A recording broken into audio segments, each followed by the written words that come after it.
My marriage was a sham, and I was the last to know. Becky, my wife, was having an affair with a younger man, and our friends helped her cover it up. When I found out, I decided to confront her publicly at her workplace. The look on her face when I exposed her in front of her colleagues was priceless. She tried to deny it, but the evidence was undeniable. From that day, I knew there was no going back. Our love was a lie, our trust broken. This is the brutal reality of my life unraveling. How would you cope with such betrayal? I knew trouble was coming when they walked into the bar. Not the kind of trouble with a fight, but the emotional kind. I didn't want to deal with it. A few months ago, I would have called them friends. Even when things got bad, if they had just kept quiet, everything would have been fine. But they knew about her affair. I made it clear they were no longer my friends. They tried to argue, saying they didn't want to take sides. They hoped she'd realize her behavior was destructive. They said she still loved me. That didn't matter to me, and I told them so. After a few intense meetings, they finally understood I was serious. Now, if they try to talk to me, I either turn away or leave. I think they got the message. The few friends I still had knew not to mention her. If they did, I just left. It had been 6 months. The divorce paperwork was filed, and my offer of a fair split was almost final. She was fighting it hard. We tried arbitration, but it failed because neither of us would compromise. Mostly, they talked to her, saying she was getting a good deal. Then she suggested counseling. I refused, telling the judge it would be a waste of time and money. I made it clear I would never reconcile. Becky threatened me with jail. I told her to tell me when to turn myself in. She asked if I was sure the marriage couldn't be saved. I said there was no chance I would ever be with her again. We had no children and few shared friends. My business partner and his wife helped her hide the affair, so I was done with them too. Divorcing her would be a small thing in my life. I may have overstated it, but I was serious. She tested me by making me spend 3 weekends in jail before she dropped the counseling idea. I could see the women were on a mission, and the men looked uncomfortable.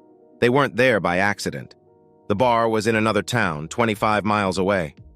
I had told my new bartender that I didn't like the people at my old bar. She was wise, in her mid-40s, and had seen it all. She got my story out of me slowly, usually after I'd had a few beers. She had been married for 21 years and owned the bar. I liked that she never offered an opinion, even though I could see she wanted to. One night, I told her to speak her mind, but just once. She said, "I've only heard your side of the story. You might be right, but it could help you to hear her side too. It might make you angrier or help you understand. Up to you. End of discussion. The next beer is on me." I loved her for that. She was like a mother figure who would let you drink as long as you gave her your keys first. She knew something was up when they walked in and saw my face turn cold. She asked if they were friends. "I don't know," I said. "Guess I'm about to find out."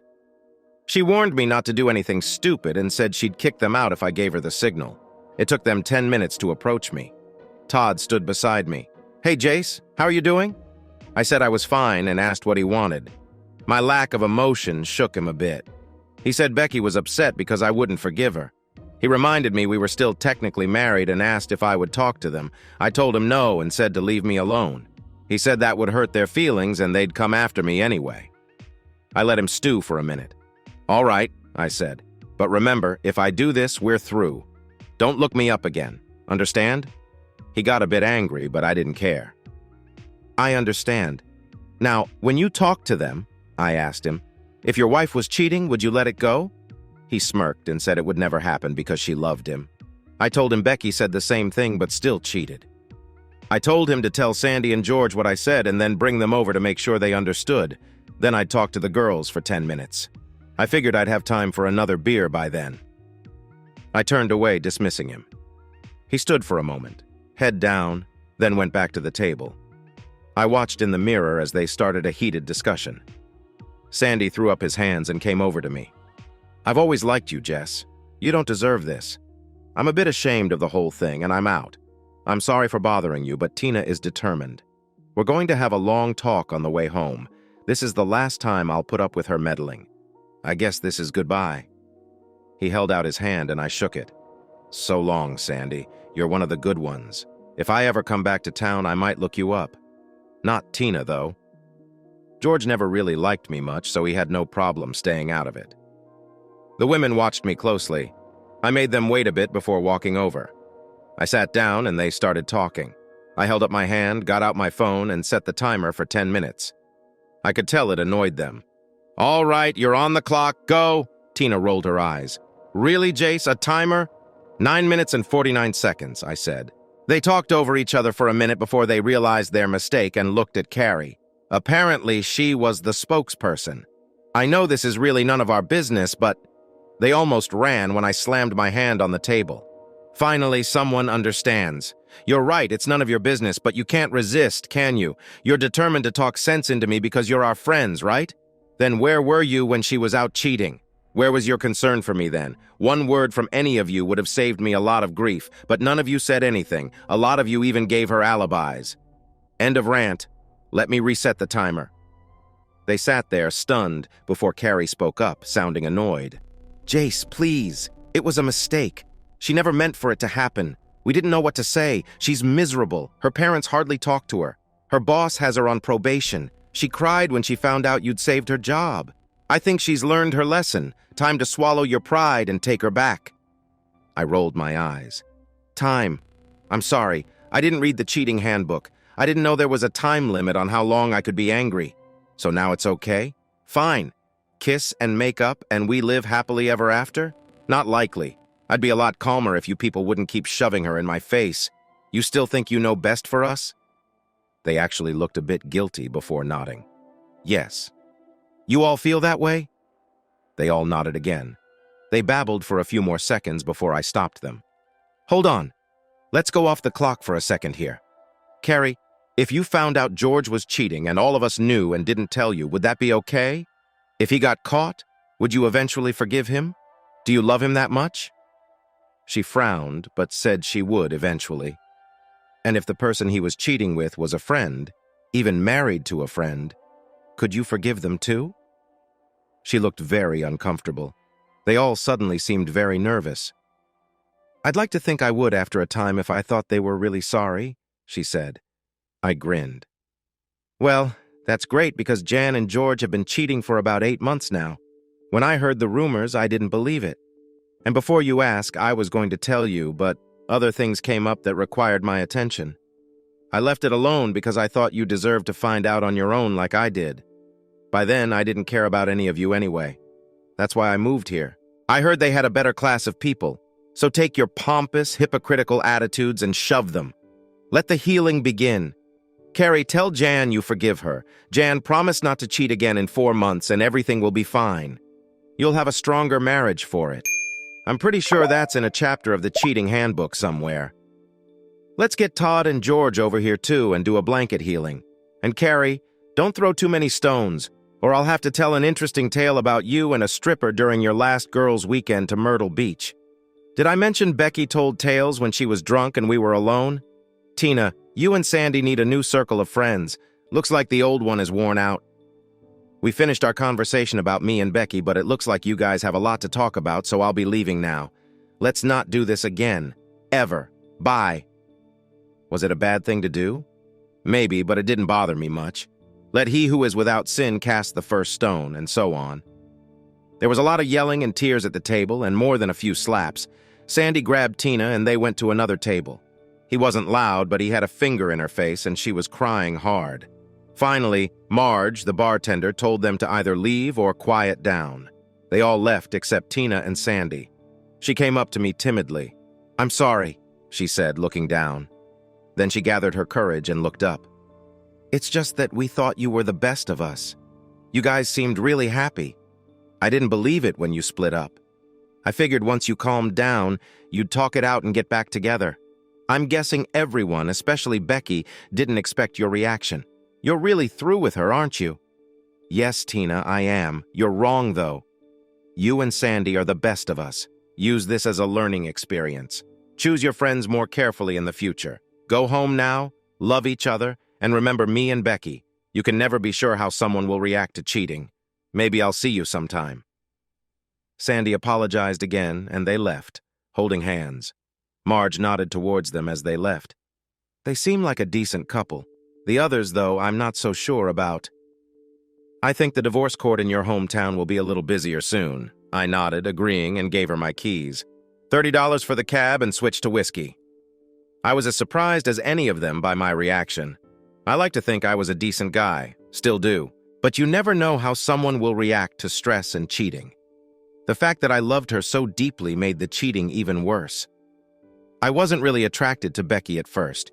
She flirted too much and seemed a bit flighty. We didn't date for the first 2 years I knew her. She was the best friend of my business partner's wife, Cindy, who was always trying to set us up. Give it a rest, Cindy. We're just not attracted to each other. Speak for yourself. I know for a fact she's interested in you. You'd be good for her. Being half buzzed, I smiled and kissed her cheek. But dear Cindy, would she be good for me? She left it alone for about 6 months. Then Alan, my partner, asked me for a favor. Jace, I hate to spring it on you this late, but all of us, Cindy, Becky, and her date, are going to the theater tomorrow to see Mamma Mia. I know how much you love musicals, you closet sissy. And Becky and her boyfriend had a big fight and broke up. Would you go with us and keep her company? I thought about it for a minute. Don't think so. I don't think I'd enjoy it in the company of a weepy or angry woman. And you're the one who picked the show. Have you picked which dress you're going to wear? It's after Labor Day, so the white 4-inch heels are out. Go with the black 5-inch ones. Come on, Jess, he pleaded, laughing. That evening, Cindy called. Please, Jess, she's a mess right now. She could use the company of a decent man. But I don't need the company of an emotional woman. She'll behave. I promise. Please, please, please. I sighed. All right. But just because I want to see the show. Tell Alan you'll use the strap. And if he's a good girl, he'll understand. Now I have to buy some scented lube on the way home. We laughed for a minute, imagining Alan, who was 6'4" with a beard in that situation. Cindy might be 5'3". Seriously, dude, thanks. If tonight sucks, I'm going to take a turn on you with that strap. We went to dinner first. Becky was subdued, but not whiny. I really looked at her for the first time. She was 5'7", slender, with world-class curves. Her auburn hair was shoulder-length with soft curls. Her face was well-proportioned, with brown eyes that sparkled most of the time, and a mouth that seemed to say, "Kiss me." Altogether, she was a very nice package. The problem was she knew it and used it. I'd seen her charm guys, leaving them hanging. We enjoyed the show. The girls were singing their favorite song from the show in the parking lot. I looked at Al and grinned. We jumped right in. Soon, half the parking lot joined in for the big finish. We went for a drink later at a small club I suggested. I have nothing against dance clubs, but sometimes I like to hear myself think and hold a conversation.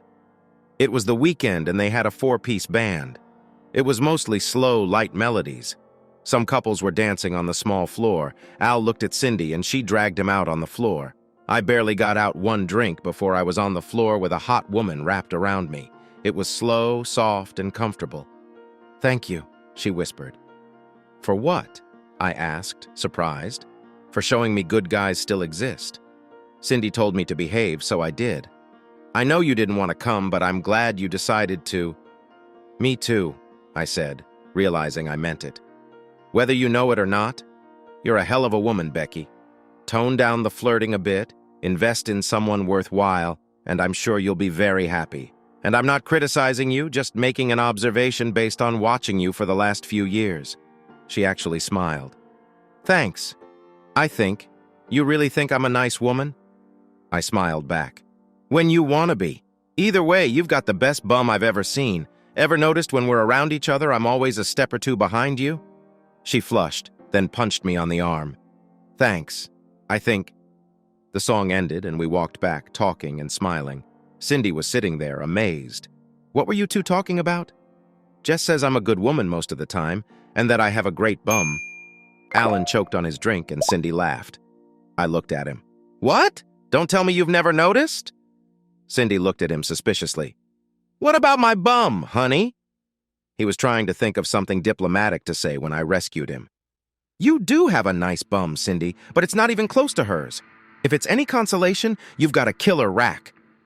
Both women looked at me like I was crazy for talking to them like this.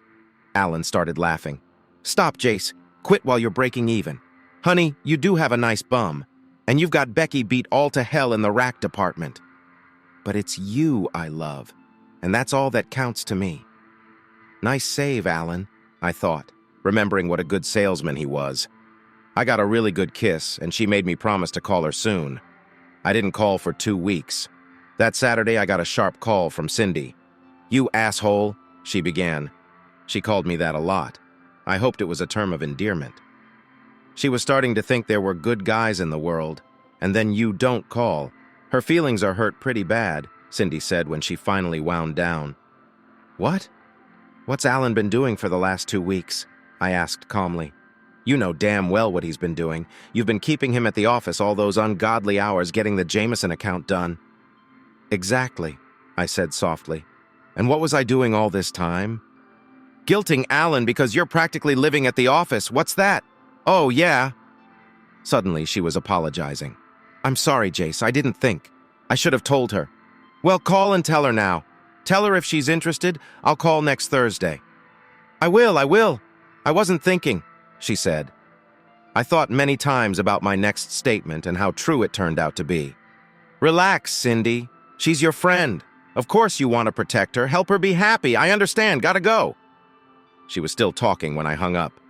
I did call Thursday, and she chattered happily. We made a date. She wanted to go to a movie and then back to what she called our club. I threw in dinner. We had a really great time. The movie was awful, one of those vapid tear-jerkers some guy was making a fortune writing, but dinner and dancing were great. By the time we left the bar, she was firmly under my arm.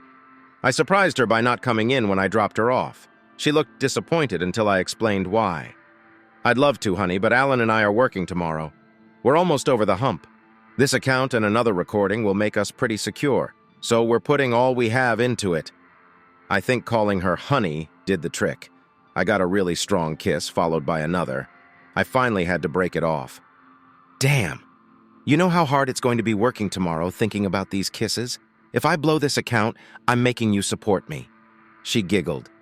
You'll do fine. If you think those were great, wait till I bring out the A game. That wasn't the A game? More giggling. No, that was a I really like you a lot first date kiss.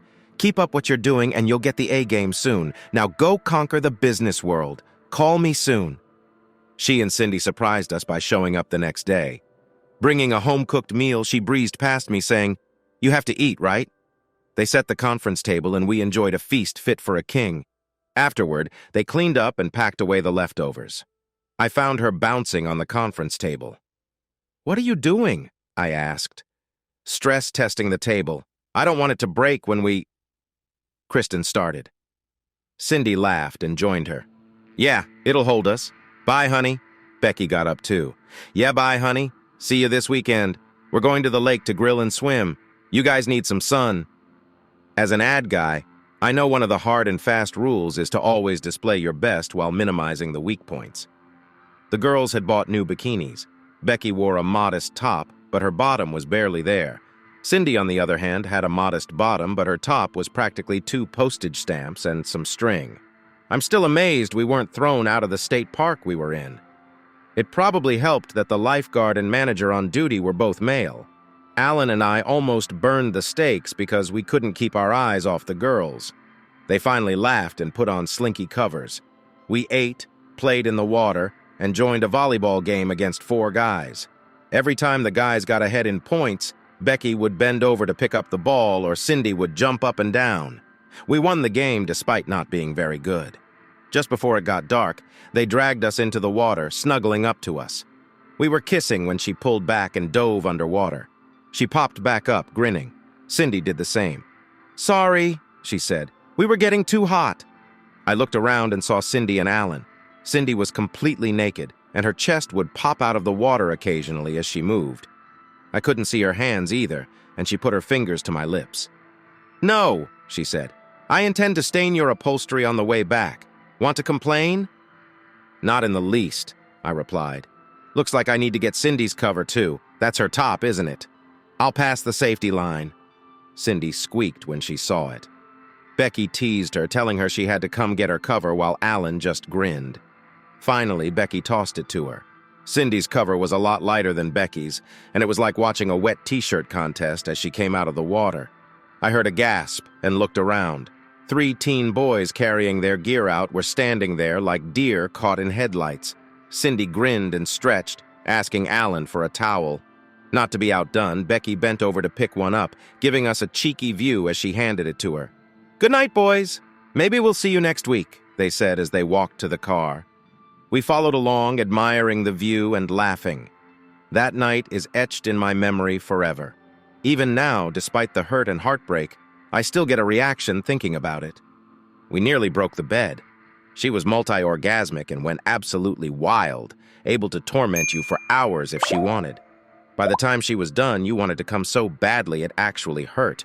Despite everything, I never had complaints about the sex before I found out I was sharing. We were constantly together. They'd meet us for lunch once or twice a week. One would bring it while the other went out. We discovered the conference table was really sturdy. The couch? Not so much.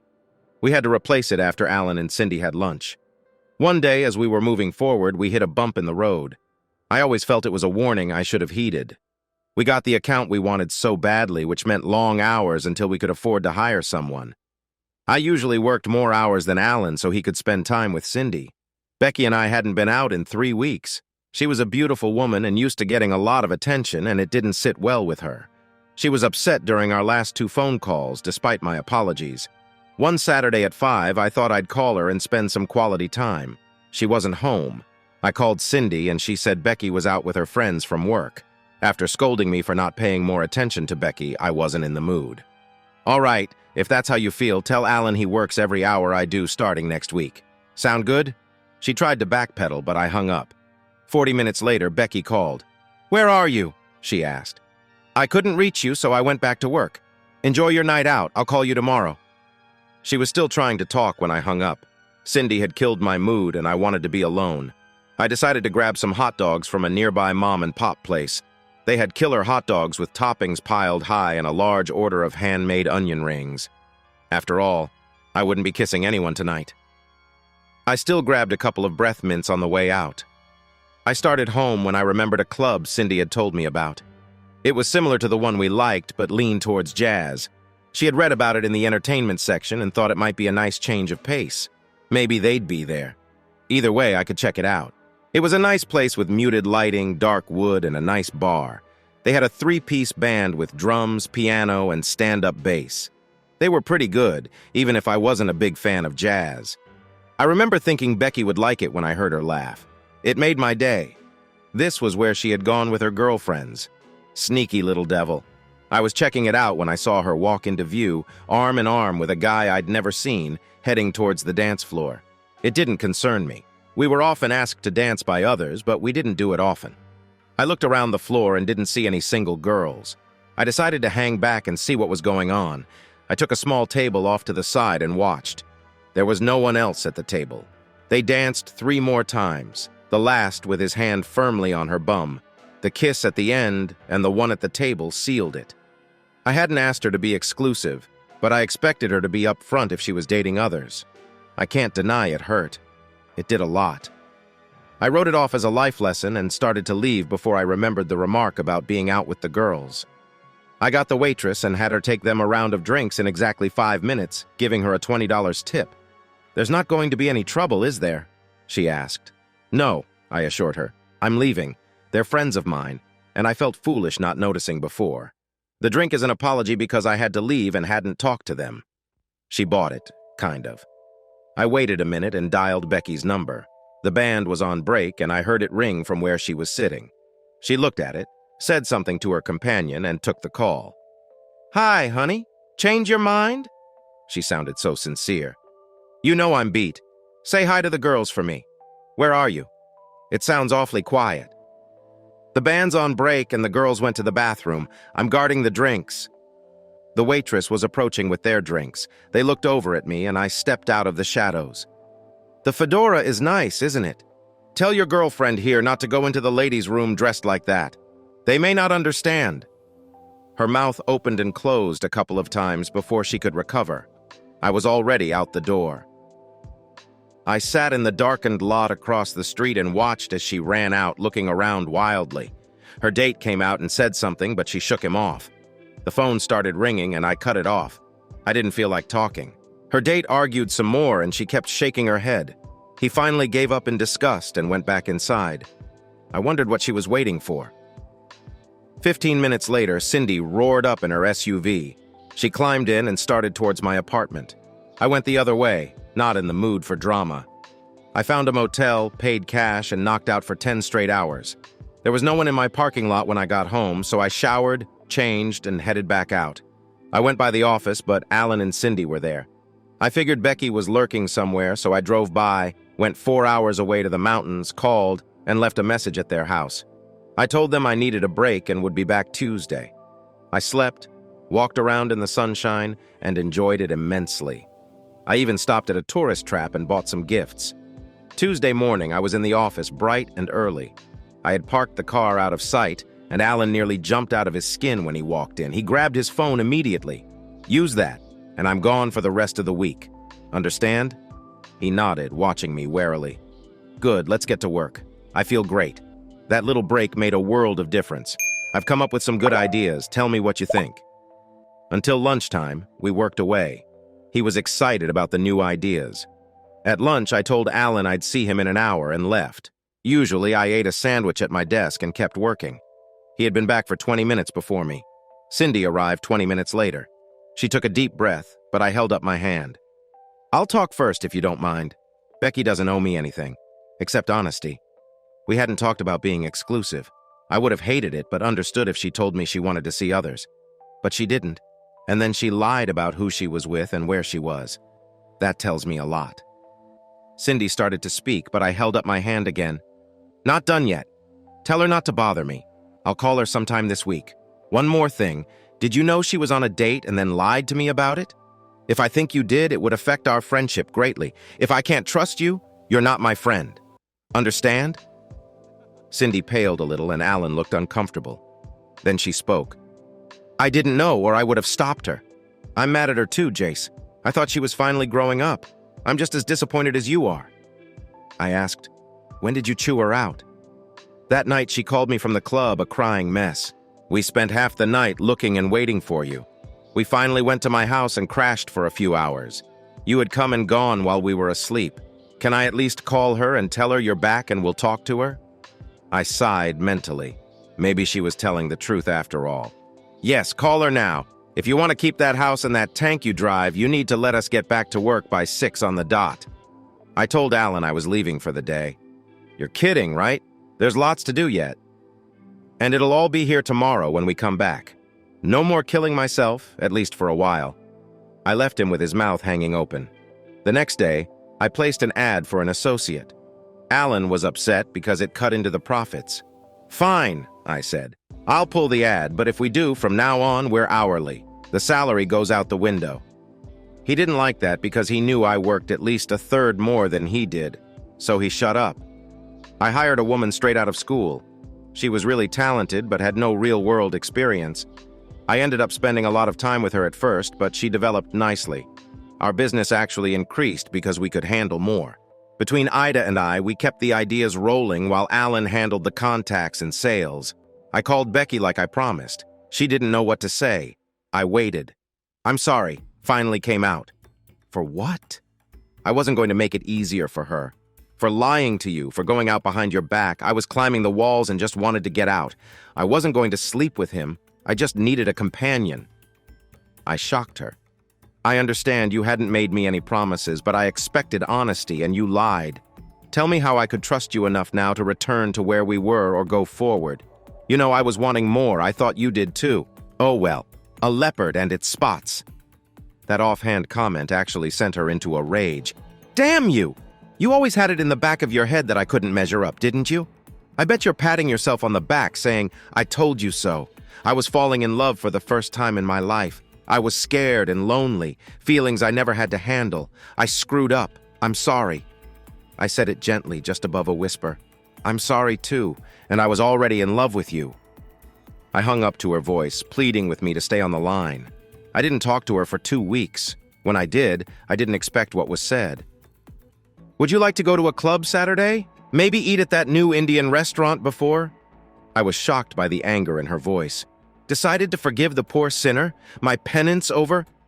I hung up gently. I didn't need this. Cindy called me. What did you say to her? Asked her out. Silence. I thought maybe she'd hung up. Oh, what did she say? She didn't say yes, and that's all that matters. Good night, Cindy. 2 days later, Cindy called me again. I'm with Becky. If I give her the phone, will you talk to her? Yes, if she'll talk and not rant. Make her understand it's getting easier and easier not to talk to her. If she wants to say something, she needs to do it without drama or hysterics. I heard a couple of minutes of whispering. Jace.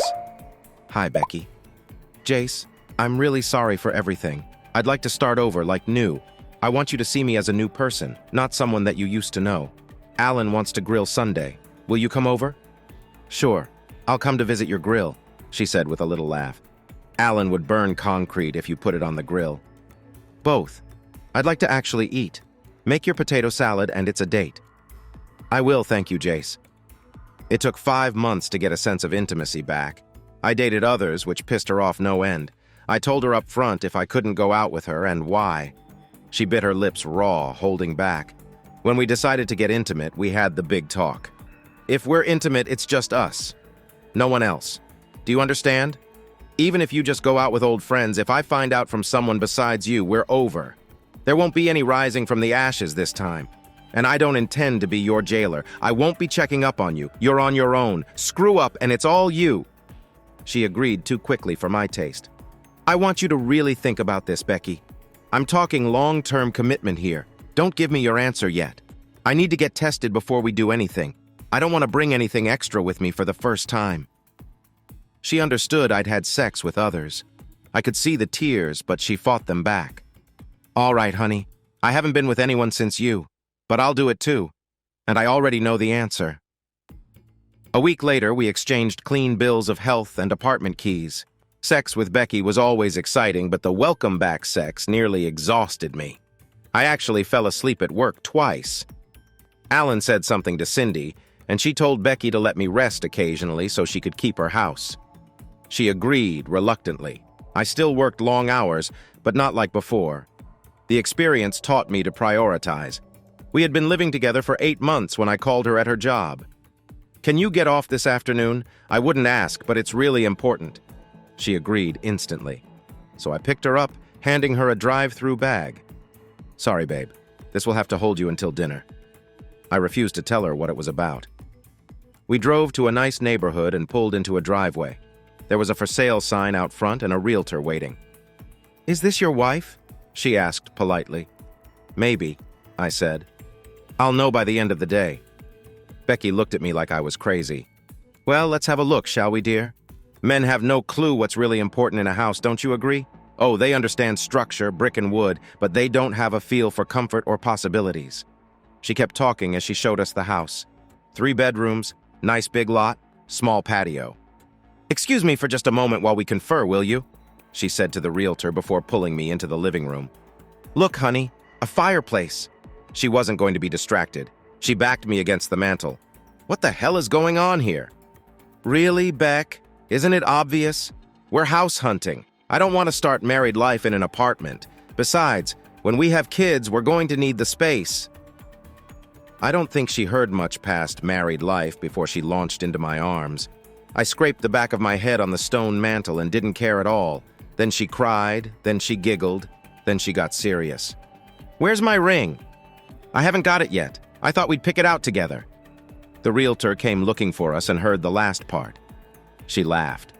What did I tell you, dear? Clueless. I swear, if we didn't guide them, the species would disappear. Are you up to looking at a few more houses? She nearly dragged both of us out. I got to sit in the back while they talked. Location, school districts, shopping access. I stopped listening after 5 minutes. We looked at 4 more houses before we went back to our car. Becky wanted to look at that first one once more. When we got to the living room, she looked at the mantel, smiled, and said, "This one." It took a week to do the paperwork. Our business was booming. We hired another associate, and Alan was training a new salesman. With the hefty down payment I was able to make, we moved in less than a month. Of course, we didn't bring any of our old furniture. I let her go until she got to the patio. "In the garage, mine!" I said defiantly. She laughed and agreed. I spent a little money and installed an outdoor kitchen and living area, even had a clay oven built. I loved it. We ended up cooking outside 10 months out of the year regularly and sporadically the other 2. Cindy was a little jealous, and before we knew it, we had new neighbors a block over. Made it easier to share rides to work. I swear they wore a groove in the sidewalk going back and forth. Things went great for 3 years. Cindy couldn't have children, so they went through the long, frustrating process of adoption. Their patience paid off when they got a set of twin girls, 18 months old. We held a little party to celebrate that turned into a tear fest for the girls while we learned what it was like to watch 2 active toddlers. "Your life is over," I laughingly told Alan. "No, it's not," he said through obvious tears. "It's just beginning."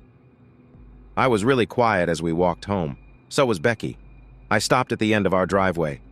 "In 4 months. That way I won't have to carry him or her through the heat of the summer." The neighbors must have thought we were crazy, on our knees in the driveway, hugging and crying.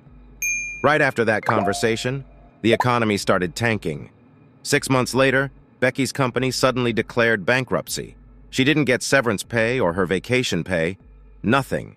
She was pretty distraught. "Calm down, honey. A lot of people are going under, including a few of our biggest competitors. We're getting a lot of interest from their old clients. I may have to work a little harder, but we'll be fine.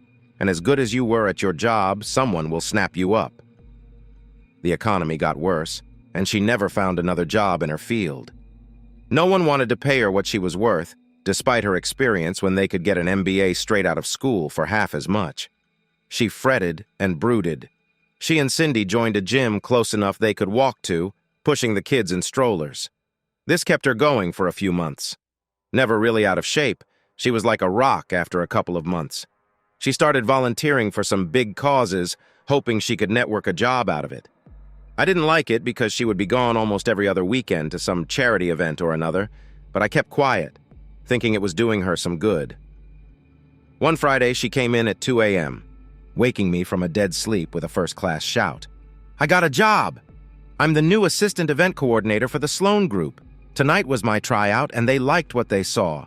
They represent 4 major charities. It's not as much as I was making, but close enough to start." She was on an emotional high, and I cuddled her, making the right noises.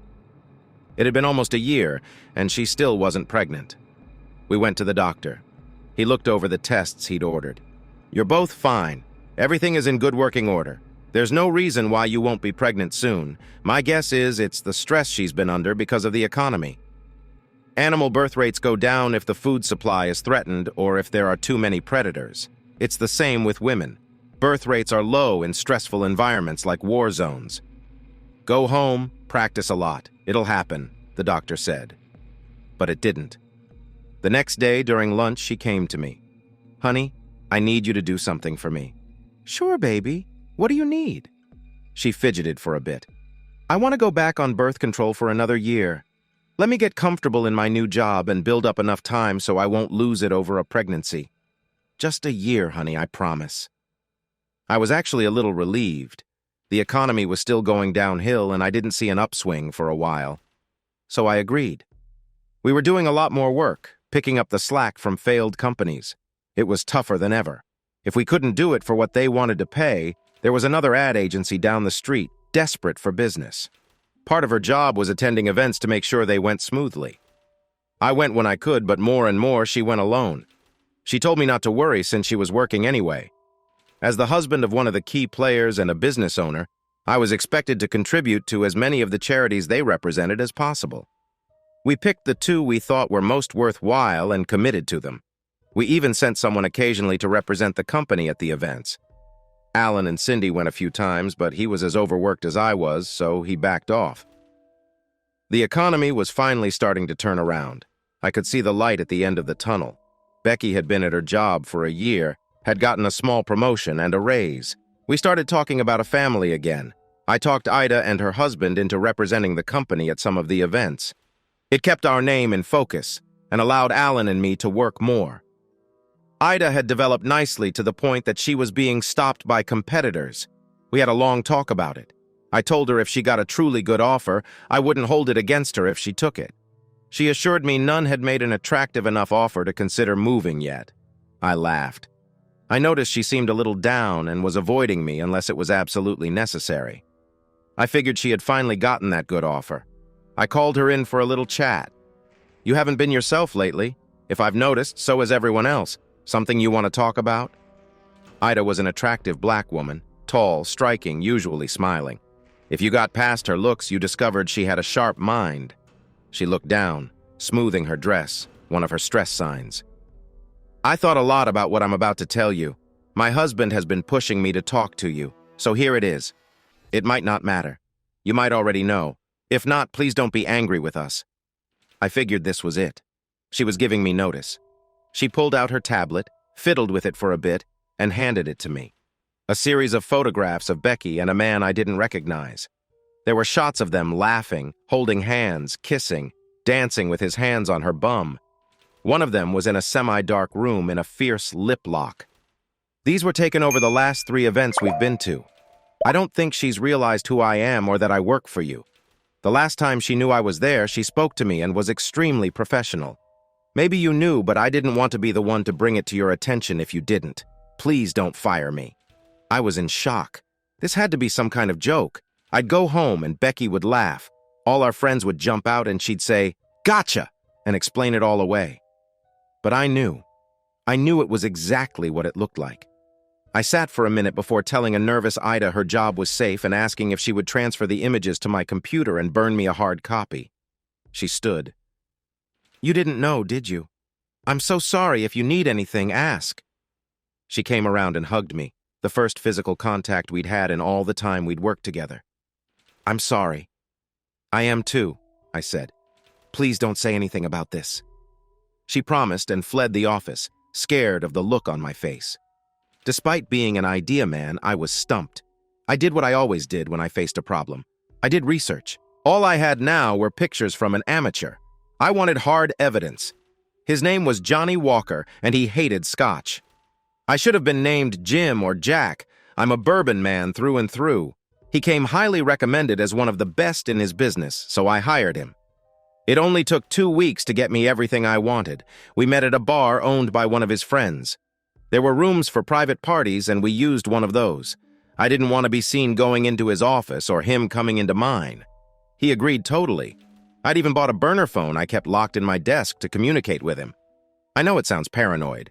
After all, if it was nothing, I didn't want Becky getting wind of the fact that I had her investigated. It would not lead to good things. "It's all here," he said, giving me a small briefcase. Pictures, videos, interviews with friends and co-workers. Some of them didn't even know she was married. Apparently, she doesn't wear her rings at work. They weren't particularly careful. "I'm sorry," he added. I handed him a check and picked up the case. He stopped me. "You're not going to do anything stupid, are you? Scorched earth violence. You've been awfully calm about this. In my business, calm is kind of scary. It's not worth going to jail for. Cut your losses and move on. If you can't forgive her..." "I'm not going to hurt her. Or him. Physically, at least. They both went into it with their eyes open. Surely they considered all that could happen if they got caught," I said, thinking. I'm not going to hide money, make ridiculous demands, play games, or fight to keep her. I should never have to fight for her, and by her actions, there's nothing to fight for. She broke the marriage on her own. I'm just going to walk away. Does that make me a wimp? No, it doesn't. It makes you a man of good judgment, someone calm and logical under pressure. A rarity in these situations, and they probably didn't consider the consequences at all. "Do you have a lawyer?" I shook my head. I thought I'd wait for the report. He wrote something on a notepad and handed it to me. "I work a lot with these 3. They're all good. The first is a shark. He isn't happy until blood is spilled. The second is the guy you want if you want to stop a divorce. Not a good choice in your situation. The third guy is your man. He doesn't like drama and likes to keep things clean and calm while doing his best for your interests. If you don't have anyone lined up, give him a call. Mention me, and you get a discount." He walked to the door. Turning, he gave me a few more words of advice. "If I were you, I wouldn't watch the DVD or look at the pictures. It won't help your case, and it will burn memories into you. It will take years to erase. Same with the report. You already know all you need to know. However, read the contents of the red envelope. There's some interesting information about your friends and their knowledge of her affair, and per your instructions, we won't turn the phone tap off for another 2 weeks. Again, I urge you not to listen to them. Call if you need anything else. I took the case to my office, extracted the red envelope, and locked the case, then locked it in the bottom of my file cabinet. I'd take his advice for now. I called the third lawyer on the list and set up a consultation. Paul Whitfield ran a small 3-partner office. The offices were in an old building that still had ornate moldings, high ceilings, and dangling fans. He saw me looking and grinned. We own the building. I insisted we keep the fans, give the place character. I liked him instantly. He warmed up during the meeting, and when we were done, I had a divorce lawyer I felt I could trust. He approved of the amicable split and said he could do better on the settlement. This isn't a no-fault state, but it should make it easier for everyone if she doesn't fight. Think she will? I have learned recently that I have no idea what she is thinking or doing. When can we file? Thursday or Friday, whichever you think best. I thought about it. Can I have it done on a Saturday evening? He looked at me. This isn't going to stray into getting stupid territory, is it? I grinned for the first time. Probably pull it off until Monday. Serve her then. She should be home by 7. Not at her office? No. Let her keep a little dignity. Besides, if she's fired, wouldn't I have to support her? Smart man. He grinned and shook my hand before going back into lawyer mode. Call me if you think of anything you forgot to tell or ask me. Thank you for your business, even if it's sad business. I'll call right before she gets served if you want. I got my ducks in a row. I looked around and found a nice 2-bedroom house in the next town over. I thought about an apartment or condo, but enjoyed houses better. It would mean a 35-minute commute, but it was a quiet neighborhood, and I didn't think she'd look for me this far out. I had read the red folder. It made me very, very angry to know how many people I knew were aware of or helped cover for her affair. Their time would come, especially 4 of them. I played nice at work and kept up the facade at home for the rest of the week. She was feeling amorous Thursday, letting me warm her up for the weekend. I guess by now she was just nothing to me. I didn't necessarily screw her, but it wasn't exactly loving either. She got off, I got off, then I got off her. You seemed a little distracted tonight, honey. Do I not do it for you anymore? She acted playful, but I sensed an undertone of fear in her words. You've always done it for me, Beck. I'm just tired and stressed. Let's get some sleep. I tried, but I just couldn't make myself cuddle, so I turned over and faked sleep. She snuggled up to me, spooning. Love you, baby. I didn't answer, still pretending to be asleep. I think she could tell I was faking, but she didn't say anything. In the end, I just couldn't stand it, straying right into what Paul called stupid territory. I waited almost an hour after the event was in progress before walking through the doors. I stood on the fringe of the crowd, watching. They held hands, snatched little kisses now and then. The band started up, and I watched them sway across the floor. He was a better dancer than I'd ever be. Other than that, I didn't see it. He wasn't as tall as me or as toned. No accounting for taste or lack thereof, as my great-aunt was fond of saying. I was almost to them when I stopped dead. Cindy appeared right in front of them. They hugged and laughed. I wondered if Alan knew she was here. I was like Moses parting the Red Sea. One look at my face, and people got out of the way. Becky must have noticed how the crowd was moving back. She turned, still holding his hand, and looked straight into my eyes. She froze for a few seconds before trying to form words and let go of his hand. He grinned the happy grin of a guy whose life is good and held on. Friend of yours, hun? He said, finally letting go and holding out his hand. No, I snarled. Husband! He paled and took 2 steps back. I looked at Becky. Aren't you going to introduce us? Jace, honey, it's not what it looks like. Give it up. It's exactly what it looks like. My wife keeping company with another man. How's that for putting it politely? I could have said the asshole the bitch is screwing the guy. She's cheating on me with a scum who has no problem being with a married woman. My voice was getting louder and I tried to calm down, breathing deeply. Her lover was trying to disappear into the crowd. Many people were listening. I called out to him, drawing even more attention. Where do you think you're going? You had the guts to be with her, but can't stand by her now. Doesn't say much for you, does it? But don't worry. She's yours now. I don't need her anymore. Becky was pulling my arm, begging me to calm down and find a place to talk. I pushed her hand away. I know, Beck, don't try to spin it. Don't insult me by explaining. We're through. Understand? I left you something on the dining room table. It should bring back fond memories. I looked at Cindy, who was standing beside her, looking terrified. And you? Don't ever speak to me again. Not in this lifetime. If we're in the same room, stay far away from me or leave right away. No, wait. Did Alan know? She hung her head, telling me all I needed to know. Then tell him we're through as partners. He can buy me out or I'll put my half up for sale. It hit the fan big time. Becky called, Alan called, Cindy called, over and over. I didn't answer, erased the messages. I kept my car in my little garage with the door down. I was walking distance to a grocery store and a bar. Didn't like the bar, but the store was fine. I shocked Alan by showing up at the office on Monday. He started to talk, but I shut him down. I know you knew. Cindy told me. I'll never forgive Cindy for helping her, and before you say she was helping her, she kept her secret. So tell your wife it would be best to stay away from the office if I'm here. If she insists on being here, I won't. I'll let the business go down the drain and walk away. Alan, it would be easy. This includes Becky, her lover, or any of our so-called friends. Leave it alone. I had already called the police about restraining orders. They told me to talk to my lawyer. By 9, Becky and Cindy were pounding on my office door. I called Alan. If you want to stay in business, make them leave now, or I'll be the one leaving and I won't come back. I could hear a lot of the argument through the door. Becky was refusing to leave and Cindy was supporting her. Alan was trying to make them understand. Please, girls. This is his place of business as well as mine. He has the right to conduct it as he sees fit. If you push it, he'll have grounds for a restraining order, and that would be bad. He's so upset. He told me he's going to sell his half of the business. If I don't buy it, he'll go to someone else.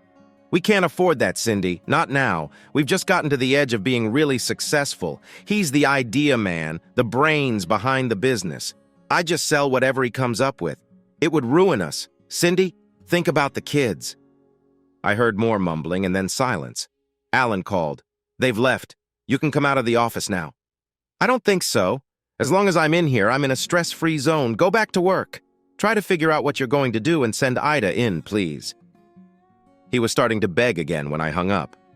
It's been an interesting few days, Ida said as she sat down. Curiosity got the better of me, so I nodded. I was there, you know. You had forgotten, hadn't you? I nearly flipped when I saw you. Mac, her husband, and I were trying to intercept you, but you were too quick. Mac said he saw murder on your face. I know you scared quite a few people after you gave your little speech and left. It was chaos for a while. Becky did try to follow you, but Cindy and the guy held her back. I was close by then, and I heard Cindy tell her to give you time to cool down. She was crying, saying if she didn't get to you then, she'd never get another chance. But by the time she broke loose, you were gone. Quite a few of the patrons left after the scene.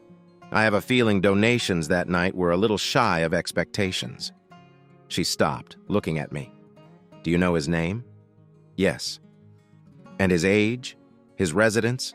What kind of car he drives? His past and everything else a really good PI could find out? She shuddered a little.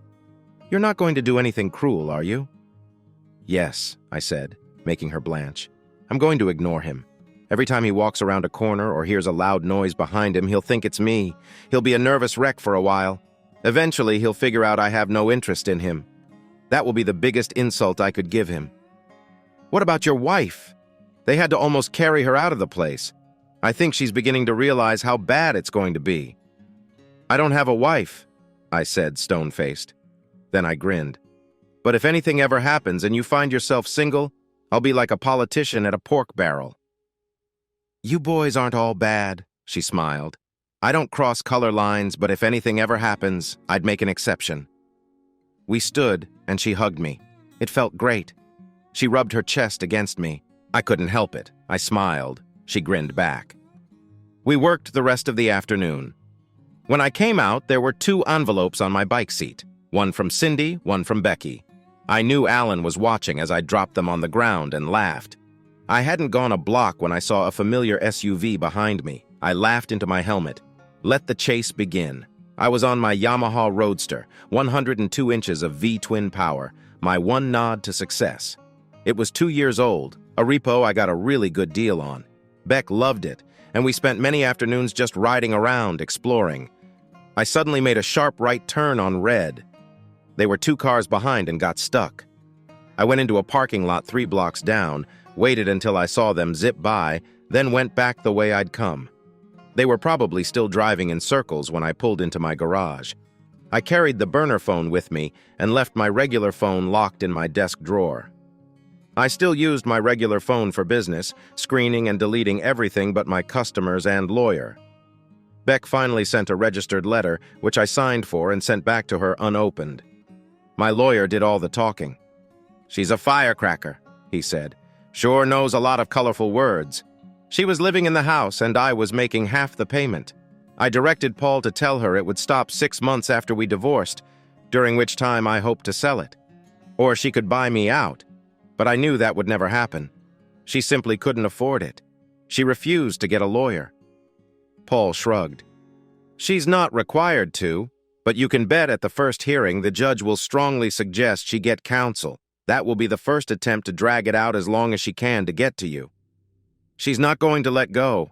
I saw it in her eyes. I'm fine with racking up the billable hours, but at some point you need to talk to her or just say to hell with it and withdraw the petition." He saw the look on my face and held up his hands. "I didn't say go back to her. Just do what you're doing now and ignore her. It may take a while, but eventually she'll get tired and agree to the divorce. Let's give it until the actual hearing. Maybe she'll realize she's wasting her time and be reasonable." "You really think so?" I felt a faint ray of hope. "Nope," he said, grinning as he walked me out. "She got her friends to intercede for her. Bad idea. Word got out about my reaction, and most of them understood it was a forbidden subject. Then her mom took up the banner. I'd always liked her, and I told her if she needed any help, I'd be insulted if she didn't call me. But if she said her daughter's name one more time, I would never speak to her again. My mom became involved. I tried to make her see things as I did. Didn't even slow her down. I left and didn't return for 3 months. She started right back in, trying to get me to be reasonable. I left and she called me 2 weeks later, crying and promising never to bring her up again. I think she got it. Now she was going with the "I'll suffer in silence, but you know I'm right" tactic. It wasn't working for her. She did say she thought I needed to see someone. The anger is changing you, honey, not for the best. You need to get your balance back for your own well-being. I thought about that for a while. I tried to compartmentalize, keep it separate from the rest of my life. Never could get it to work. It was the worst when I saw Cindy. She still came by the office occasionally. She knew better than to say anything. She could see in my eyes what I thought of her. She and Alan were not doing well. They were stressed, trying to figure out a way to save the business. Alan tried to talk about it once. I actually listened, calm enough now to be curious as to what they could possibly say to justify their actions. "Please, Jace, I'm begging you here. If you pull out, we both know I'll be out of business in 6 months. I've worked as hard as you to make this a success. I'll lose everything. The house, the cars. I have children, remember? I need to provide them with the best quality of life possible." Instead of calming me, it just made me angrier. "Really? You're using the kids as a bargaining chip.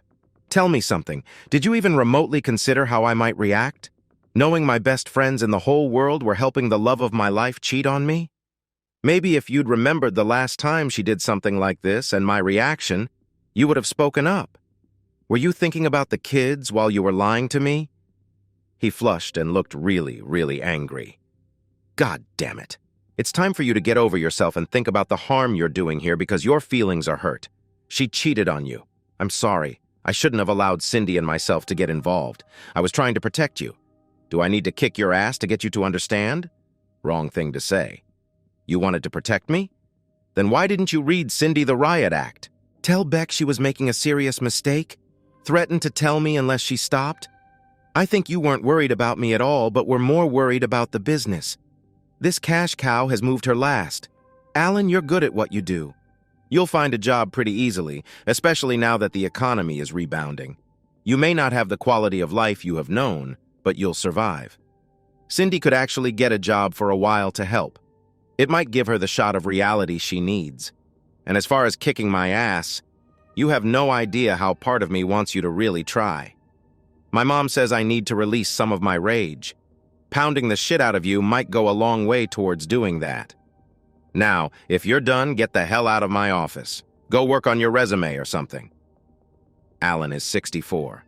I just barely made it to 6 feet and he outweighed me by 60 pounds. But the thing he didn't have was rage. He grabbed me, spun me around, opening his mouth to say more. I didn't give him a chance. Swinging instantly, I gave it everything I had, putting all the pain and rage I had into one punch. It landed right between the eyes. He went down like an imploded building. I stood over him, rubbing my knuckles. I believe we're done here. Let yourself out. And don't ever come back into this office unless I ask you to. The door had been open, and Ben, our new salesman, was standing there with an open mouth. I think I'll work from home for the rest of the day. Help him up, will you? It was 2 days before I went back. Alan had been treated for a concussion, and he looked like a raccoon with 2 black eyes. From then on, we communicated by email. The punch scared me. Mom was right. I did need to see someone. Kathy Grimes was one of the best in her field. According to what information I could gather, it was 2 weeks before she could see me. She was about my age, pretty, very professional, with a warm manner and disarming style. Judging by the pictures on the wall, she was happily married with 2 preteen children. Nice-looking kids, I said, looking at the pictures. She smiled. Thanks. Do you have any? No, I sighed. Don't think it'll ever happen for me. Oh, in this business, I've learned to never say never. You're fairly young. There's plenty of time. Sit. Chair or table? Her office looked like a living room. In one corner was a table, plain wood, like you'd see in millions of kitchens. The seats had cushions for comfort. Table. Good choice, she smiled. I find it's more relaxing in the long run. She put a pitcher of water, a coffee carafe, and a plate of cookies on the table before sitting down. Homemade oatmeal raisin from a secret family recipe that you can only get from the top of the oatmeal box. Water or coffee? After she poured the water, she got down to business. First off, tell me exactly why you wanted to see me and what you hope to accomplish by the end of these sessions. I liked it direct and to the point. I'm having a stressful time in my life right now. It's giving me anger management issues. I'd like you to help me focus to get over the anger. I'm tired of the way I am now. Even I don't like me much. Well, that's pretty simple. Now the big questions. What made you so angry? Can it be rectified? Do you want to rectify it or move on? For the next 90 minutes, I talked about my history before and during the courtship, marriage, and beyond. How much I had loved her, how deeply she had hurt me. She listened, made notes, and interjected with a question now and then. By the time I was done, the session was over. Well, you've given me a lot to digest. I'll be reviewing the tapes before the next session. Same time next week, all right? And if you feel the rage build up beyond reason, call me. I'll try and work you in. Would you like me to prescribe something to calm you? Thanks, but no. See you next week. I had been going for a month and was actually feeling better when she asked me if she could make some observations. You're a nice man, Jace, in a not-so-nice situation. You've been terribly hurt. The level of cheating you feel is enormous. That's why you react so strongly when your wife is mentioned. I see this sort of thing all the time, and I've never seen a deeper sense of betrayal. It's eating you up, and you don't know why. My opinion?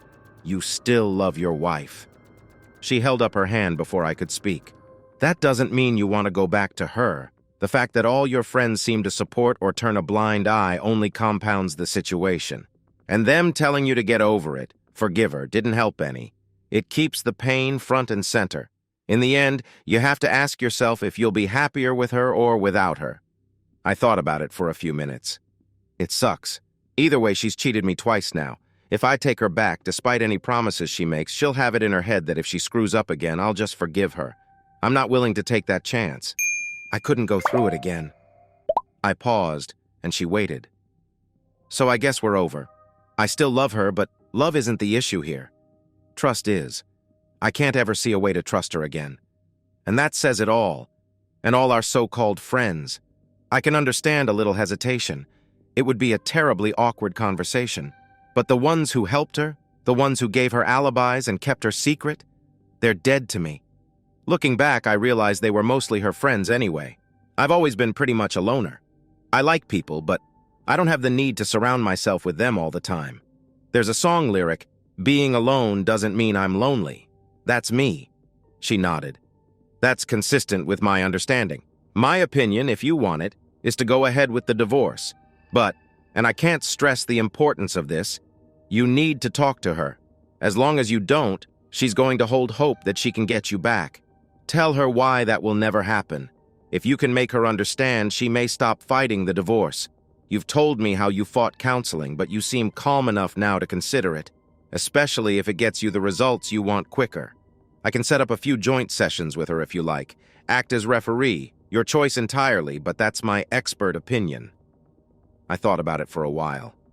I was tired. It needed to be over.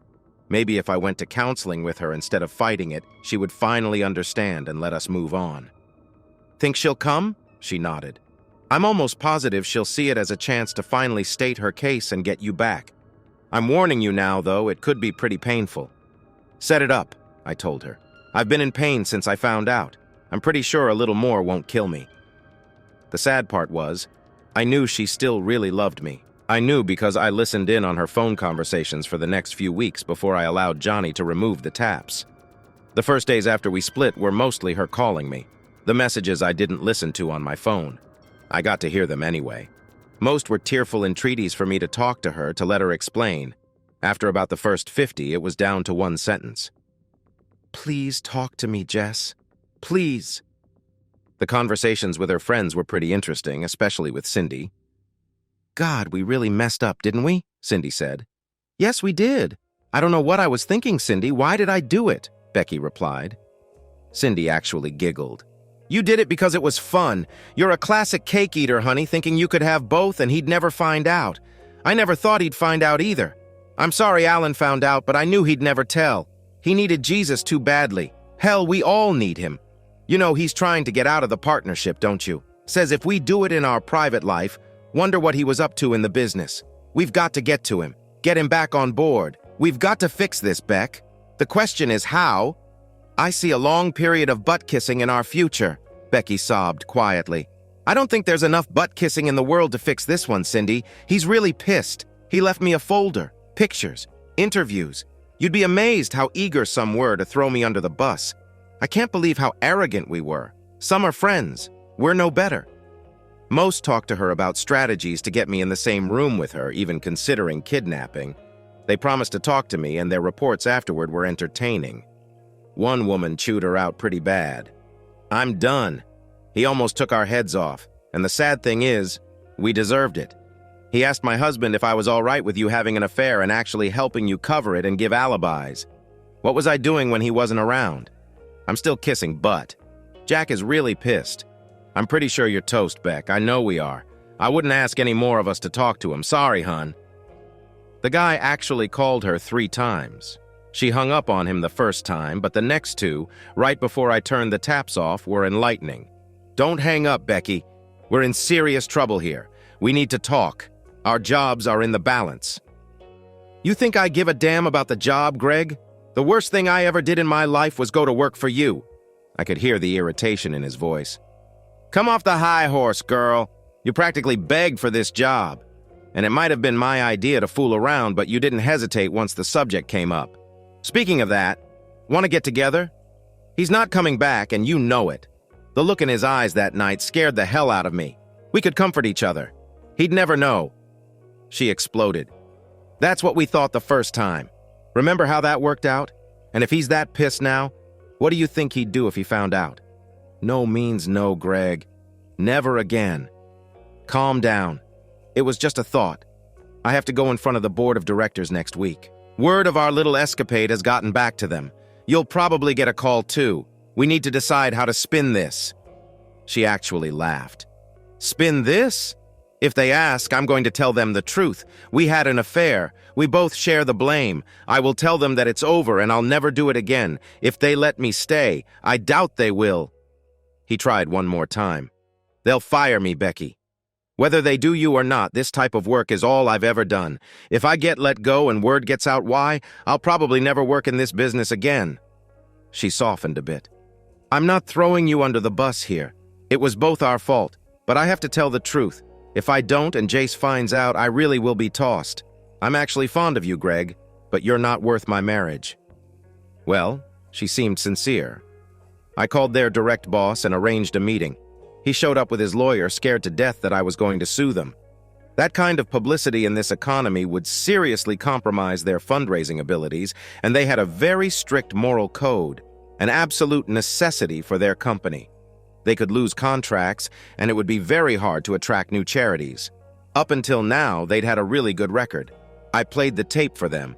Before you talk, I need to tell you this tape was legally obtained. If push comes to shove, I'll make it public record in my divorce. I let them sweat before I gave them my proposal. I'll forgo legal recourse for certain considerations. First, my wife is never to know of this meeting. Second, reprimand her, demote her, do whatever you want except fire her. I need her to have a job during the divorce. Do what you want with the guy, but in my opinion, this doesn't seem like the first time for him. What if it had been a major donor, or the wife or daughter of one? In my opinion, he's a disaster waiting to happen. Again, just my opinion. Do what you want. Agreed? They nodded. Of course, we can't write this up, but I've taped this conversation here. I pulled out the recorder and gave them the tape, not mentioning the other recorder still going. Now, if I make trouble for you, you can play the tape. And one more thing, you have a volunteer, Cindy Waller. She helped my wife conduct her affair and covered for her. It might be good if she wasn't associated with you any longer. They nodded in agreement. Becky got demoted and put on probation, but she kept her job. Cindy was pissed when they told her it might be best if she volunteered for another organization. But she understood. I feel like Jace was behind it, she said to Becky. What if he was? So what? I bet Alan would agree if he would admit it. You're judged by the company you keep, Cindy, and right now I'm toxic. They allowed Greg to resign, and he didn't get a letter of recommendation. I have no idea where he ended up, but he gave Becky a goodbye call. They canned me. Oh, it was polite, but I'm gone with no recommendation. I guess this is goodbye. She seemed sympathetic. I'm sorry, Greg, but we brought it on ourselves. At least you're not married. There was silence for a second. Actually, Beck, I am. She's in a tough place right now, serving far from home. She'll be back in 3 months. How could you do that to her? At least Jace is home and safe. I agree, I'm an idiot, but I was lonely and you were there. I'm sorry about all of this. You're not going to tell her, are you? No, I have no way of contacting her, but even if I did, she doesn't deserve to go through what I am. Love her hard when she gets back, and don't make this mistake again. I promise. I'm so sorry about how everything turned out. I hope you get him back. You're a great woman, Becky. Goodbye. She cried into the phone for a few seconds before hanging up. I thought about trying to contact his wife, but in the end, I didn't. She probably needed to know, but if he ran true to type, she'd find out soon enough. Kathy contacted Becky, and she jumped at the chance to talk to me. She went to 3 sessions alone first. I think Kathy was trying to prepare her, but she was too stubborn to see it. The big night finally came for the first session. I figured she would try to ambush me, so I made it a point to be there 30 minutes early. Becky was really surprised when Kathy collected her from the waiting room and found me already there. Jess, she cried, trying to hug me. Kathy stepped between us. Becky, for this to work, you have to give him his space. He's already made it clear he doesn't want any physical contact. If you don't follow the rules I've laid out, he'll leave and won't come back. Understand? It took her a few minutes, but she gathered herself and sat down at the table. Becky, listen to me. I know you have things you want to say, and so does Jess. Remember, be calm, be clear, and avoid dramatics. Would you like to go first? Becky nodded, and we waited. First, I need to apologize, Jess. I know what I did was wrong. You have every right to be angry. I have no excuse. I'm not even sure why I did it. Was it worth the pain I've been going through? No way in hell would I ever be that stupid again. Not for anything.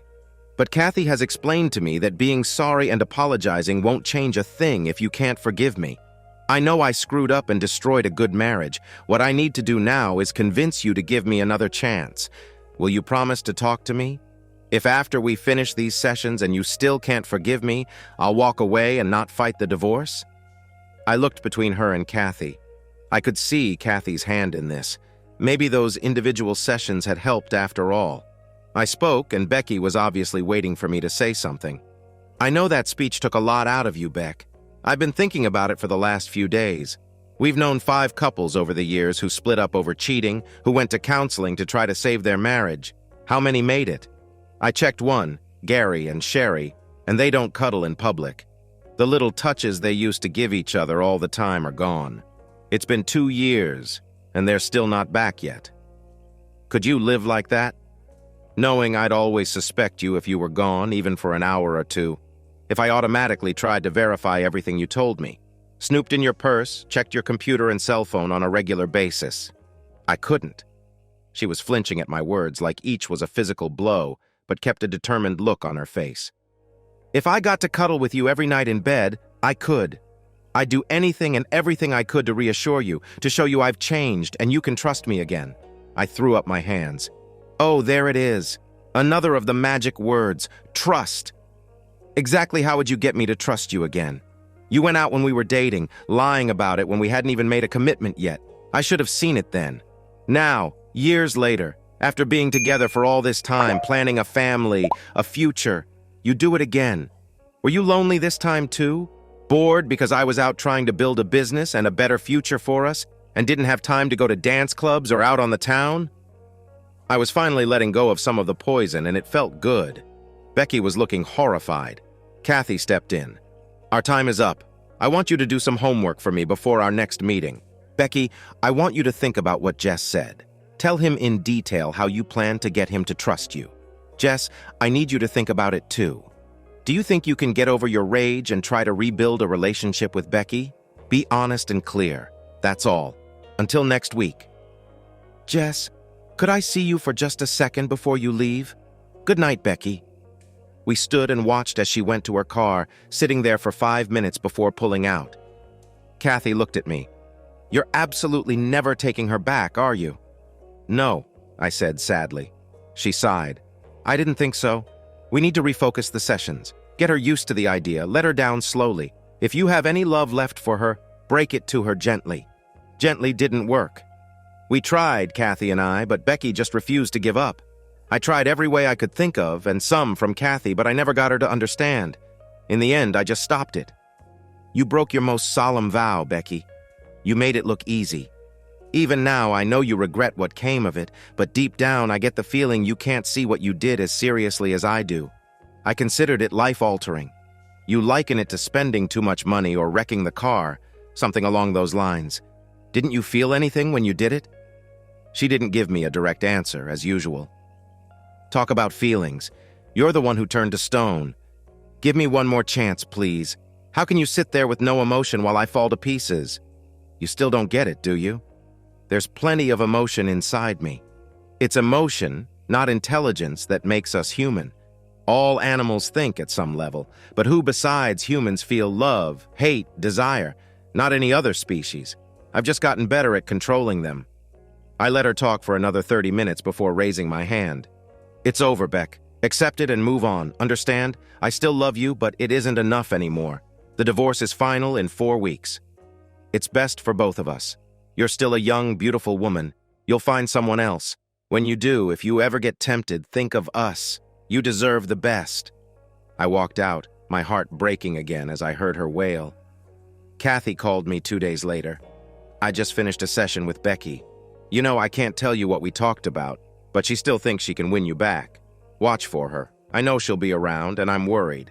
I'm really sorry it ended this way. I think you should continue seeing me for a while. Shall we make an appointment? I thought about it. Not right now. I'll call you in a month or so. Thanks for everything, Kathy. Kathy was right. Becky had one last attempt before she gave up. I loved all of her family except her oldest brother. He was a cop, a shift commander.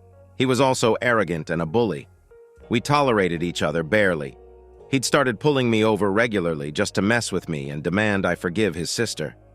I talked to Paul. He had me log the next 4 stops, and the commander found himself explaining his actions to the assistant chief. The stops halted, but it didn't make him like me more. It was 2 weeks before the final hearing. The sun was shining, spring was in the air, and I was feeling happy for the first time in a long while. The Yamaha was humming along on a Saturday morning when the lights came on behind me. I pulled over, getting my license out, not looking at him, when he tasered me, put me in cuffs, and threw me in the back of his car. I had just come around when he stopped at a nearby park, hauled me out while I ranted, and handcuffed me to a bench. Then he took the original cuffs off and used them to hook Becky to me. You'll listen now.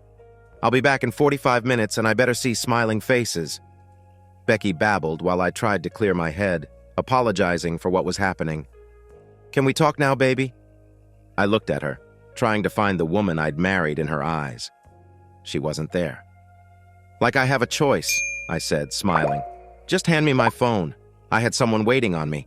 Then I'll be all ears, okay? She got my phone out and handed it to me. I dialed 911. 911, state your emergency. This is Jesse Gooding. I'm in Armstrong Park, on the bench on the south side near the gazebo, and I've been kidnapped and handcuffed to the bench with another person. I repeat, I've been kidnapped. Becky was horrified, trying to wrestle the phone out of my hand. She was screaming. There were a lot of people in the park, and some were coming over.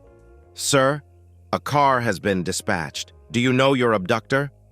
Shift Commander Jeff Sterling. I'm handcuffed to his sister. Help! The car must have been in the neighborhood. He was there in less than 2 minutes. Becky was still screaming while he tried to remove the cuffs. Her brother came roaring up, sliding across the grass and scattering onlookers. I got this, patrolman. The officer wavered, looking at me. If you leave me in his custody, it makes you an accomplice. Jail time? Maybe. Loss of career? Definitely. Call someone higher up the food chain. He made the call, and soon 6 cop cars surrounded us. Nobody was arrested pending investigation, and I was taken back to my bike. The fallout hit the fan the next day. The dumbass had everything on dash cam, me stopping, him with the taser and cuffs, the whole thing until he stuffed me into the car. I could have pressed charges: assault, kidnapping, unlawful use of a police vehicle. The list went on. Becky would be charged as an accomplice. I had Paul with me when we met the DA to discuss the incident. My client will make this easy for everyone. He won't press charges if the officer is disciplined in-house, and his wife agrees not to appear at their final divorce hearing and ceases all contact with him. Your choice and theirs. But if they decide not to take the deal, I'll go after them hard. Understand? They had no choice. Their parents didn't want to see 2 of their 3 children behind bars, so the deal was accepted. Her brother didn't get off without pain. He was demoted, assigned a graveyard shift, and reprimanded. His chances of promotion again were minuscule. He couldn't quit because no other agency would touch him, so it was finally over. I went back to my business and tried to move on, but I lost my friends, my business, and my wife. It was a while before I even looked at another woman. My business tanked because everyone knew the situation we were in and didn't give us any more contracts. Luckily, Ida got the offer she deserved and took her trainee with her, then quit soon after. The next month, I walked into the office. There was a note on the door. You win, you scumsucker. Alan found another job. The paperwork is on your desk. Sign it and the company is officially dissolved. She didn't sign it, but I recognized Cindy's writing. There was actually a little money left, and after I got my half of the house sale, I was in pretty good shape. I could even take the next year off if I wanted. I took 2 months, got on the Roadstar, and went rambling. I ended up 3 states down, well below the Mason-Dixon line. It was one of the prettiest cities I'd ever seen, surrounded by mountains with friendly people and a relaxed atmosphere. It felt like I'd landed in the 60s because the people all seemed so laid back. I stayed 3 days hitting tourist traps, doing research. I checked out a few more towns, but none had the same vibe. So I came back, got a room for a week, and went house hunting. I looked at some condos and apartments, but I'd become partial to houses with decent yards. I found what I wanted. The third place I looked at was a small cottage, 1,200 square feet, 2 bedrooms with a huge yard and a stream running through the back. It was set apart from the nearest neighbor, which was perfect for me. I decided to rent it for a year with an option to buy. Next, I went job hunting and found a position at a small firm that catered to up-and-coming mid-sized companies. They gave me a few small accounts to test my skills. In 6 months, the boss wanted to talk. Chase, as I was called, was not short for Jason. My name was actually John Charles, and I had been called JC until my sister was about 4. She pronounced it JC, then shortened it to Chase, and it stuck. When the conversation was important, my boss used both my given names. John Charles, you've been doing very good work. So good, in fact, that I wondered why you were here. I checked up on what you put on your resume, and it was all true. I have a feeling you won't stay with us long, so I'm going to use your talent while I can. I'm giving you a new account. He's a friend of mine who owns a very successful regional winery and wants to take his product national. Go talk to him, set up some meetings, and start thinking. This could be very good for all of us. If we grow, I want you along. I was flattered that he thought so highly of me. The vintner was a local who had trained and studied in Italy for 6 years before coming home to take care of his aging parents. He took over their farm and used the north-facing slopes to grow vines he had imported from the region he trained in. He started small, adding acreage and expanding the winery as he could. Now he leased 3 more farms and had doubled his own acreage. He'd won several local and regional medals for his sweet wines and wanted to crack the national market. He had already secured a distributor. Now he needed an ad campaign to bring his product into the limelight. I stopped by for an anonymous wine tasting. Most of the wines were quite good. Some I didn't care for. I finally introduced myself and asked for Mr. Edwards. He came hustling in, dressed in farm clothes. We shook hands and he asked why I hadn't made an appointment. I wanted to taste your product, observe your operation, and maybe work on some ideas. I don't expect you to drop everything to talk to me. I just wanted you to know I stopped by and make that appointment in person. What do you think of my wines? He asked, seeming anxious. I liked most of them, but I'm no expert. I liked them so much I bought a mixed case to take home. While I was talking, an idea was germinating. I couldn't wait to get back and start developing it. Jack insisted on first names and had me follow him around, explaining the winery, the origin of the vines, and everything he could think to tell me. I ended up spending 3 hours with him. Personally, I spent my off time exploring the area, letting the Roadstar loose on the winding mountain roads. I had some work done that boosted its power, and it could scoot if I opened her up. I took some money and bought a well-used but reliable 4-wheel drive truck. The winters could be quite snowy here. I kept my little Dodge Dart for daily use. It was more than enough for a single person, and I had bought the top-of-the-line turbo package. It was supposed to do over 180, but I never got it over 110, and that was just twice. The car and the bike were garaged, and the truck stayed outside. One Saturday afternoon, I stumbled upon a little bar in the middle of nowhere. There were a few bikes out front, mostly Harleys, but also a Goldwing and a few crotch rockets, so I decided to stop for a beer. The place went quiet for a minute. They could tell I wasn't local. I ordered my beer and looked around. It was old, but clean and neat. The patrons seemed to all know each other, and the insults and banter flowed easily. The bartender talked a little after serving the second round. "This place has been in my family for 70 years, he said. "We've got a good reputation. No fights. Nobody bothers anybody, especially a woman. That'll get you booted faster than anything." I complimented him, knowing the value of a place where you could relax. Whether it was a crowd of suits and dresses or jeans and short skirts, people were people. Basically the same despite income levels. He liked the praise and said the next round was on him. A huge, bearded guy took the stool next to me. "Yours?" he asked, looking through the window at my bike. "Yeah," he snorted. "Another rice grinder. What happened? They don't sell real bikes made in America where you come from." He was grinning to take the sting out. "Which one is yours?" I asked. He pointed at an older, chopped-out Harley. "Nice ride," I grinned. "The forks are from Italy. The carbs, if they're stock, came from Japan. The tires, again if they're stock, were made by a British firm but manufactured in France. Still think it's all American?" He stared at me. "No shit. No shit. Still nice bikes, though." After that, half the bar was in on the discussion. One guy said his Vulcan was made right here in the U.S. We ended up going out to look at all the bikes. By the time we came back, I had a new set of friends. I ended up hanging at the bar most weekends, going on poker runs, and just riding in a group when the urge took us. They showed me a lot of places I would never have known existed. I got my nickname 3 months later. I had been to see Jack Edwards about the campaign we were planning. I was hoping to get him to let us shoot a commercial in his tasting room. It was wood, stone, and glass with a high ceiling and lots of natural light. After I explained he was all for it if we could do it on a Monday, his slowest sales day. He gave me a case of wines I hadn't tasted yet, just for my opinion. Many of his wines had names linked to the area.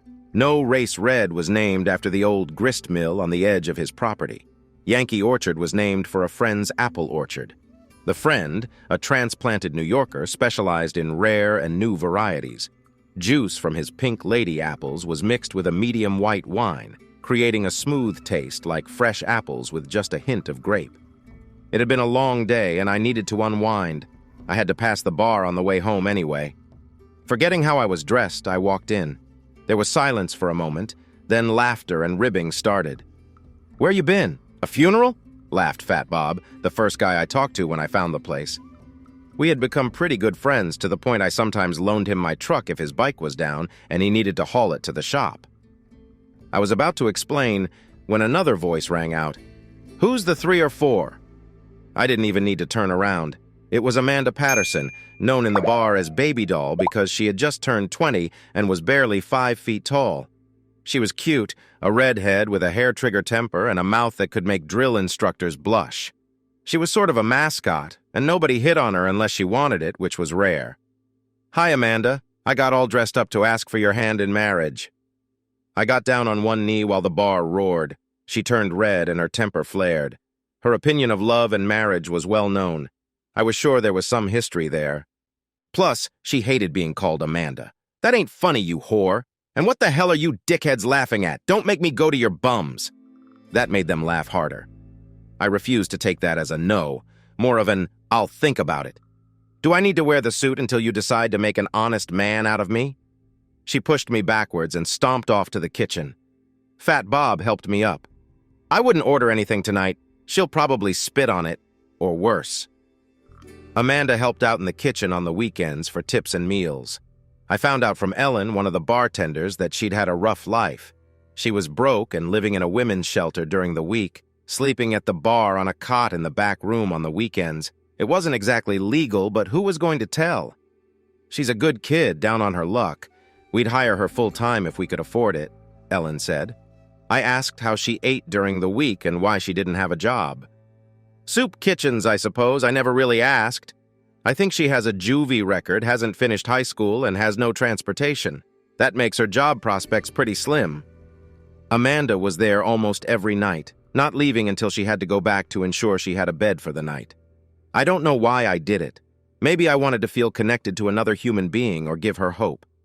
I struck a deal with Helen and Sam, the owner. I'd pay for her meals during the week. Sam agreed to let her wait tables and clean up for 4 hours a night for $100 a week. Cash, which I paid half. I supplied the cash on the condition that she absolutely could not know I had anything to do with it.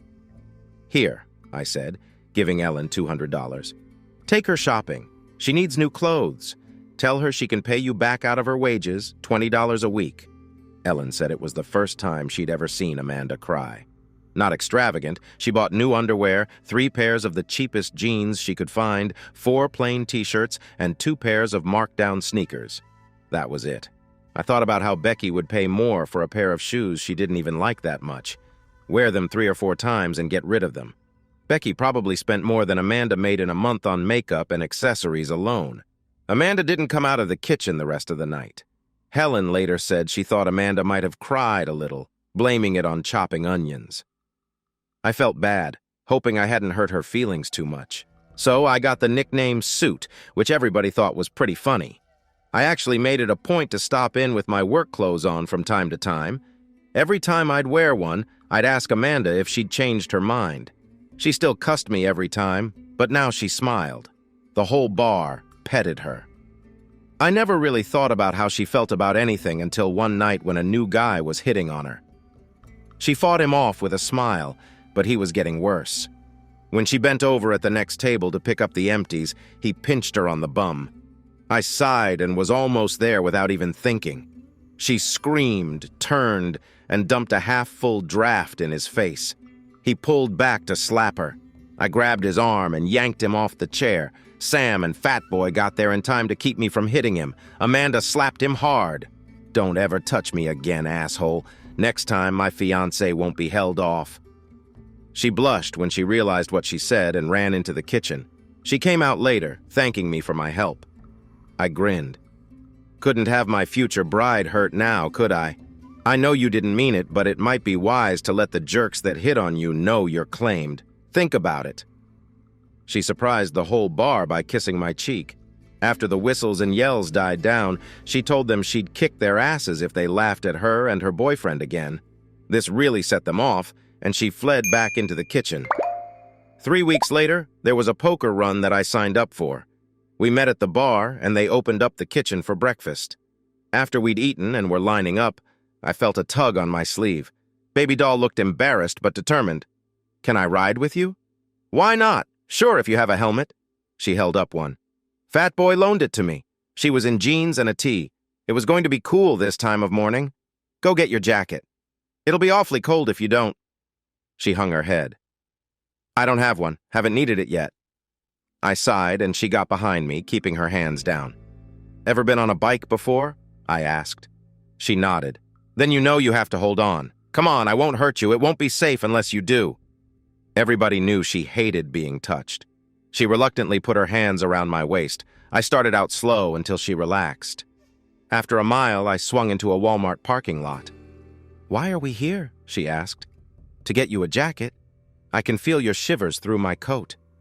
If you want, you can pay me back or accept it as a gift for riding with me. Either way, we're not leaving until you have one." She complained, but I dragged her in and got her a nice jacket, scarf, and gloves. She complained even more, but I cut her off. "If you don't stop, I'm leaving you here. You need this. I don't want you sick because of your stubbornness. Now smile and thank me for being a nice guy." She smirked. "Thanks, a-hole. If you want to waste your money, I'll let you. Can we catch up with the guys now?" We caught up to them at the second checkpoint. By then, she had snuggled in behind me with a firm grip. The halfway point was lunch at a buffet-style restaurant. She acted like she'd wait by the bike. I leaned in close. "Get your tiny bum into the restaurant right now. If you don't, I'll throw you over my shoulder and carry you in. We clear?" She nodded, looking annoyed, but she stuffed herself at lunch. At the end of the day, she was more relaxed. We won a prize, a $100 gift certificate for a Harley dealership. I gave it to her, putting my hand over her mouth when she started to protest. I left it for a few seconds. When I removed it, she didn't say anything, but her eyes were blazing. If looks could kill. Things went downhill on the way back. It started raining, a cold drizzle getting harder. We were less than a mile from my house and 10 from the bar, so I turned off. When we pulled into my garage, she got off the bike, took off her new coat, gloves, and scarf, and threw them on the floor along with the gift certificate. Her face was a mask of rage and pain. "You think because you bought me a few things, you were automatically getting lucky? Shove these things up, you prick." She turned around and stalked out.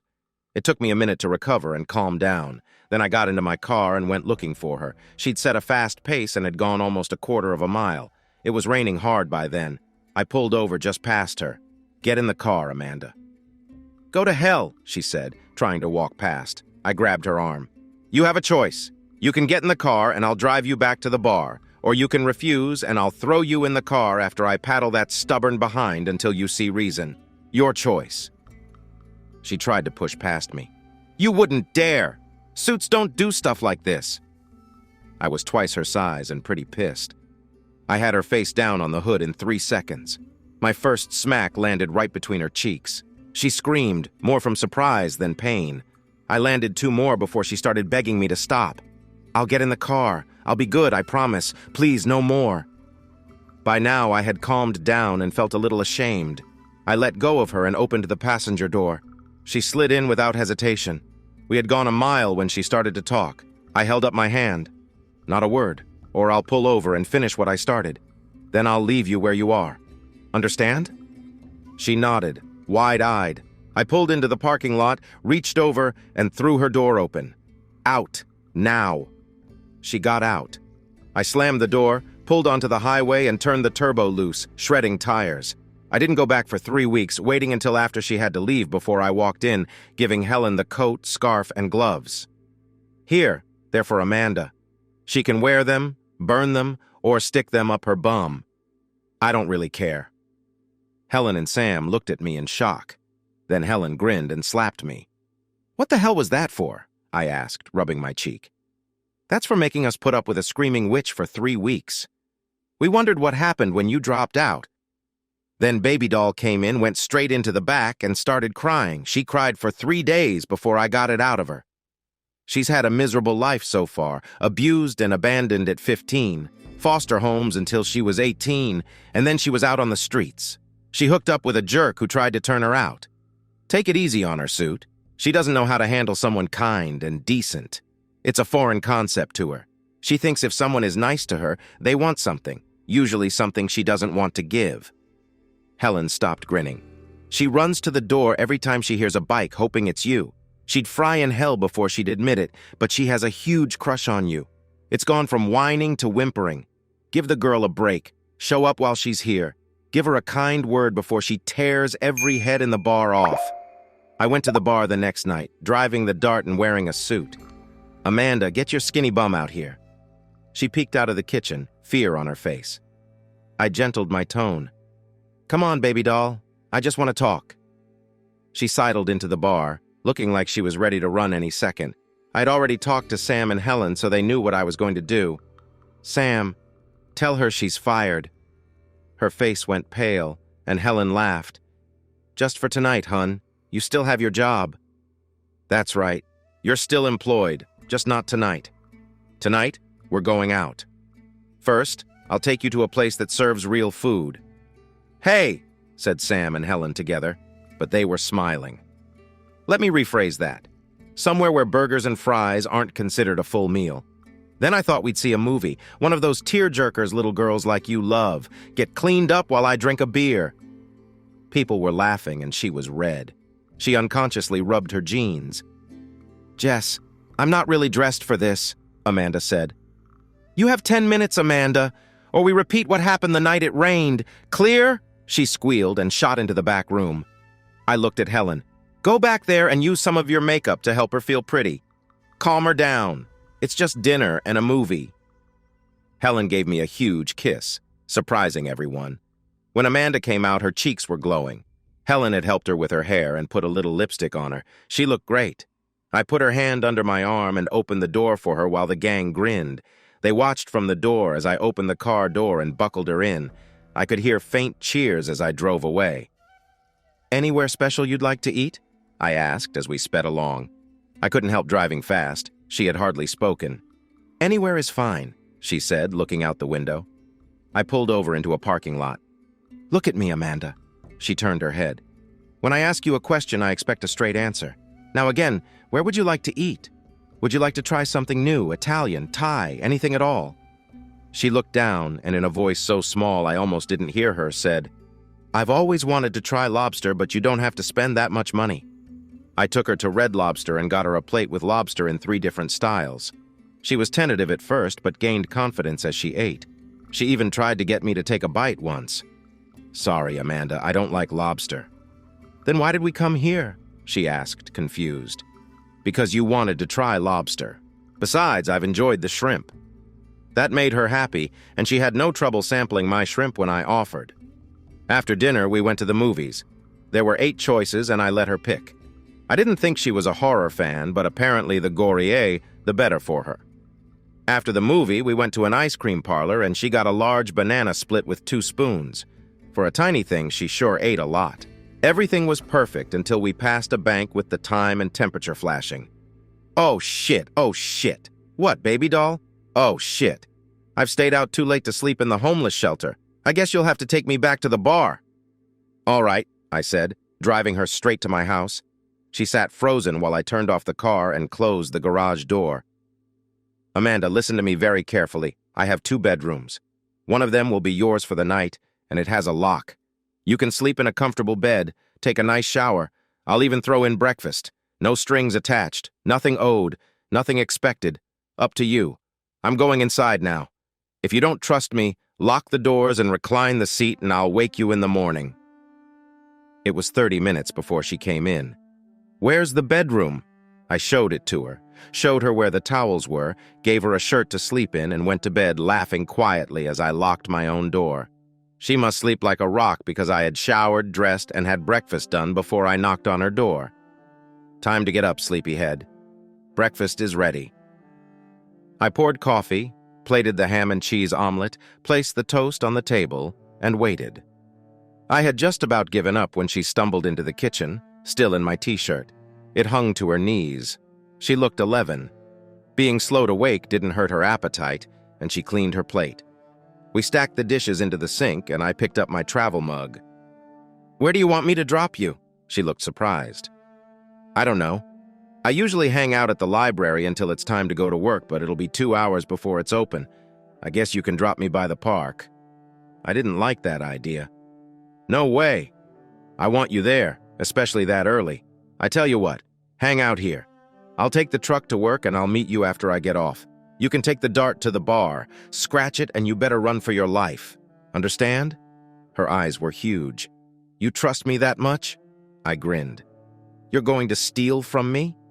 She went bright red. I cut her off before she could talk. "I didn't think so. In fact, I need the oil changed. Think you could drive it to the Dodge dealership for me?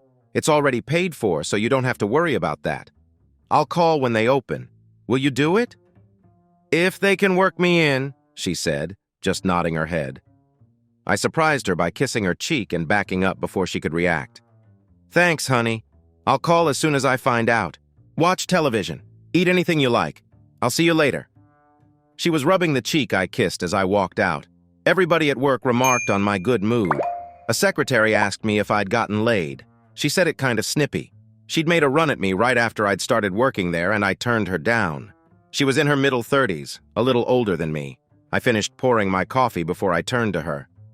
"As a matter of fact, Gail, I spent the night with a hot little redhead almost 10 years younger than me. Remember the energy you had at that age? I'm lucky I can walk." I left her open-mouthed to the laughter of everyone else. She did get the oil changed for me. I stopped by home to change and was amazed at how clean it was. It literally sparkled from top to bottom. She must have been at it all day. I had called Fat Boy, and he came by to pick me up so I could retrieve my car.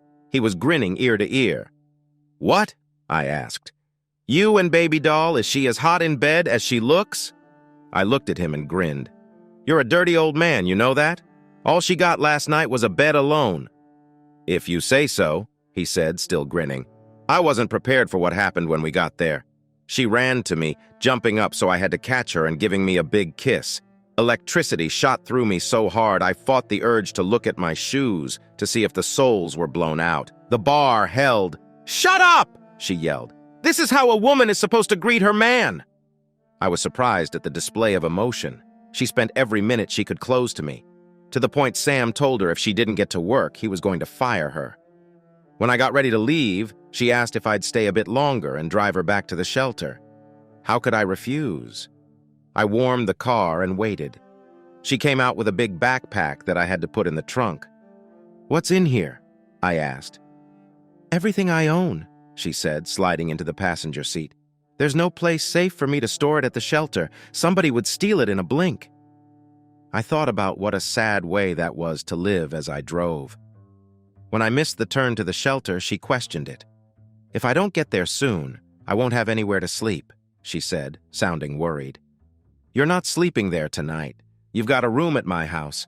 You've earned it, cleaning the house and running errands for me today. Consider it a thank you."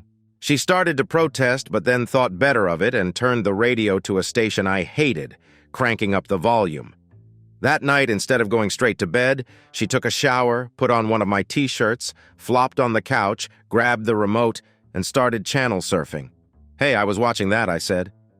"It's boring," she replied. "Besides, I'm your guest here." She settled on some show about 4 girls and a secret they shared. I lasted 5 minutes. If you're going to watch stuff that turns your brain to mush, I'm going to bed before I get infected. Good night, Amanda. I could still hear the TV blaring when I drifted off to sleep. The next morning, she woke me up banging on my door. "Breakfast, sleepyhead," she said, parroting me from the day before. "Eat it while it's hot. Sausage, home fries, and grits." I was still getting used to grits, not being from the South, but they were growing on me. "You don't keep much food around, do you?" she asked as I ate.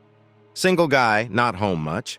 "No reason to," I said around a bite of sausage. She stacked the dishes when I was done. Do you need a ride tonight? I asked as I walked out the door. I'm off tonight, she said. But don't worry about me, I have things to do. Will I see you tonight? She grinned. Maybe. You have a good day now. I thought about her off and on all day. She was getting under my skin. I'd dated some since Becky, nothing serious.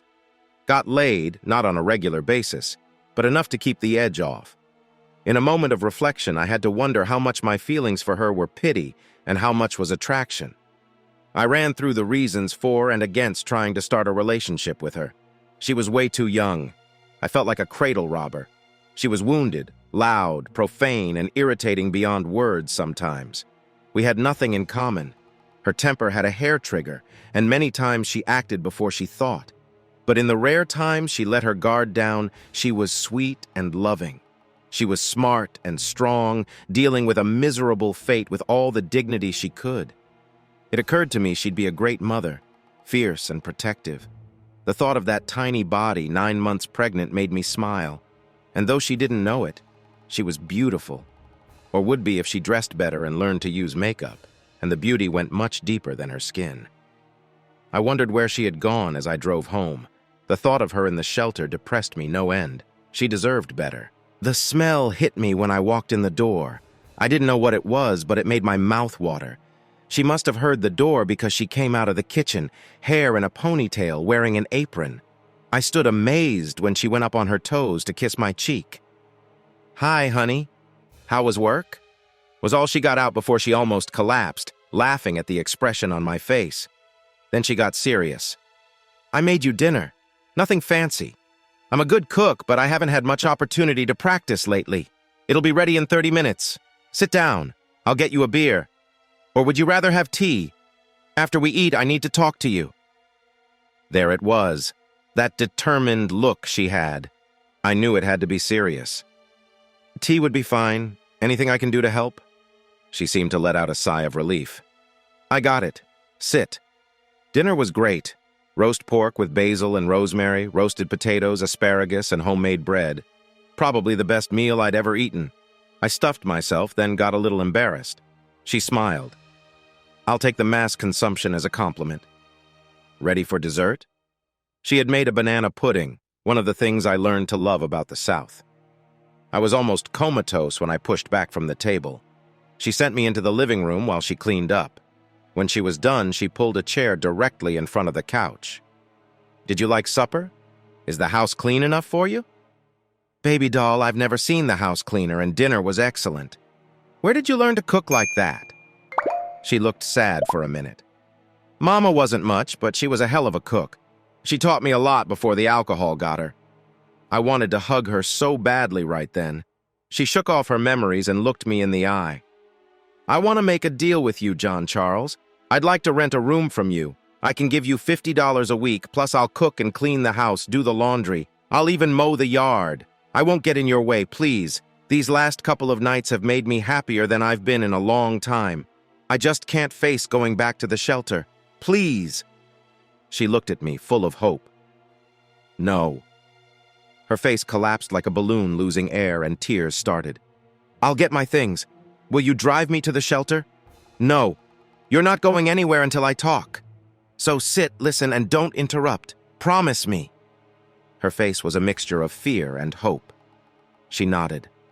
I'm happy to let you live with me under these conditions. 1, you will not pay me anything. Your rent will be keeping the house clean, doing the food shopping, and making the meals. 2, I enjoy yard work, so I'll do that. 3, you keep your job at the bar. You can drive the Dart for work and household needs. 4, and this is the big one. You have to go back to school and get your high school diploma or at least a GED. She sat with her mouth open. I knew she felt ashamed about not having an education. Maybe this would push her to do something about it. She finally nodded. I'll do it. But will you help me with school? I'll need it. I relaxed and smiled. I'll do everything short of actually doing it for you. Do we have a deal? She jumped into my lap, kissing me until she realized what she was doing and quickly jumped back off, her face flaming red. Sorry, she said. I grinned. I've got one more condition. You have to give me a good night kiss every night and one before I go to work every morning. No deal otherwise." She blushed again, then grinned, holding out her hand. "Deal." We shook hands and began a wonderful and curious stage of our lives. The next morning, I asked her where the food had come from. She gave me the receipts, I paid her back, then gave her my debit card, telling her to shop for food and anything else we might need.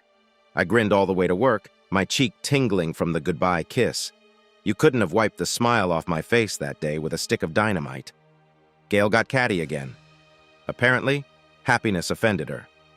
"See you with your little jailbait honey last night?" she sneered. "Yes, and this morning," I replied. "She moved in last night. You should find someone, Gail. It might make you a much nicer person." Her look as I left would have soured milk. The guys at the bar gave me a hard time but smiled when they did it. Sam shook my hand and Helen kissed my cheek. "You're a good man, Suit. I knew she'd get you sooner or later." "We're just roommates, Helen. Nothing's going on," I insisted. She just grinned wider. "If you say so." Amanda smiled so hard I thought her cheeks would cramp when she saw me. I was about to order a burger when she stopped me. "Your supper is in the fridge. Microwave it for 3 minutes. I hope you like it." I had one beer, shot a game of pool with Fat Boy, and went home to a nice dinner. She got off work at 9:30 when the kitchen closed and was home by 10. She went straight to the shower. "I smell like old fries," she said when she came out in a robe with a towel wrapped around her head. "What's on television?" So we settled into a domestic routine. I did the yard work and washed the vehicles while she did the housework. She cooked most of the meals, but I insisted on taking her out to eat or grilling for her once a week. On Sundays, if it was nice, we'd go for a ride, either alone or with our group.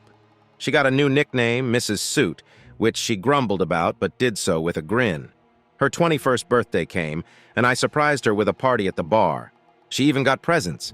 Soon she was crying, a rare display of emotion for her. She shocked everyone by hugging them in thanks. I gave her a day at a spa complete with hair and makeup and a gift certificate to an upscale department store. "I'd like to see you out of those jeans," I teased as she blushed. Helen got on to me, telling me it was time to step up and make an honest woman out of her. "I don't know how she feels about me," I confessed. "Then you're the biggest dummy in the state. She loves you, but she doesn't know how to love. You need to teach her. It'll be worth it." "How do you know so much?" I asked. She hugged Sam when he walked up. "Because 15 years ago, I was her.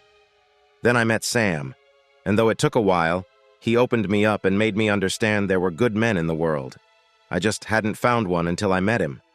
I'd been with a biker gang for 3 years. They did terrible things to me, and I let them because I thought that was what I deserved. They messed me up so bad I couldn't have kids. He loved me anyway. How could I fight that? The age difference is bigger than you and Amanda's, and we made it. Take it to the next level, Suit. You'll never regret it. From what you said, she's nothing like your ex." I had told them a little about Becky and me about 6 months ago when we'd had them over for dinner, and Amanda had run to the store. She was doing really well in school. With my urging, she opted to go for a full high school diploma instead of the GED. We estimated it would take another 2 months and she could graduate. They held full graduation ceremonies twice a year as recognition of their accomplishments. Some of the graduates would be in their 60s, but most were like Amanda, kids who got lost in the system. I promised her a party when it happened. I almost had a heart attack when she used my birthday present. She had on a very nice sundress, blindingly white earrings, and a necklace. I had never seen her wear jewelry and 3-inch platform sandals.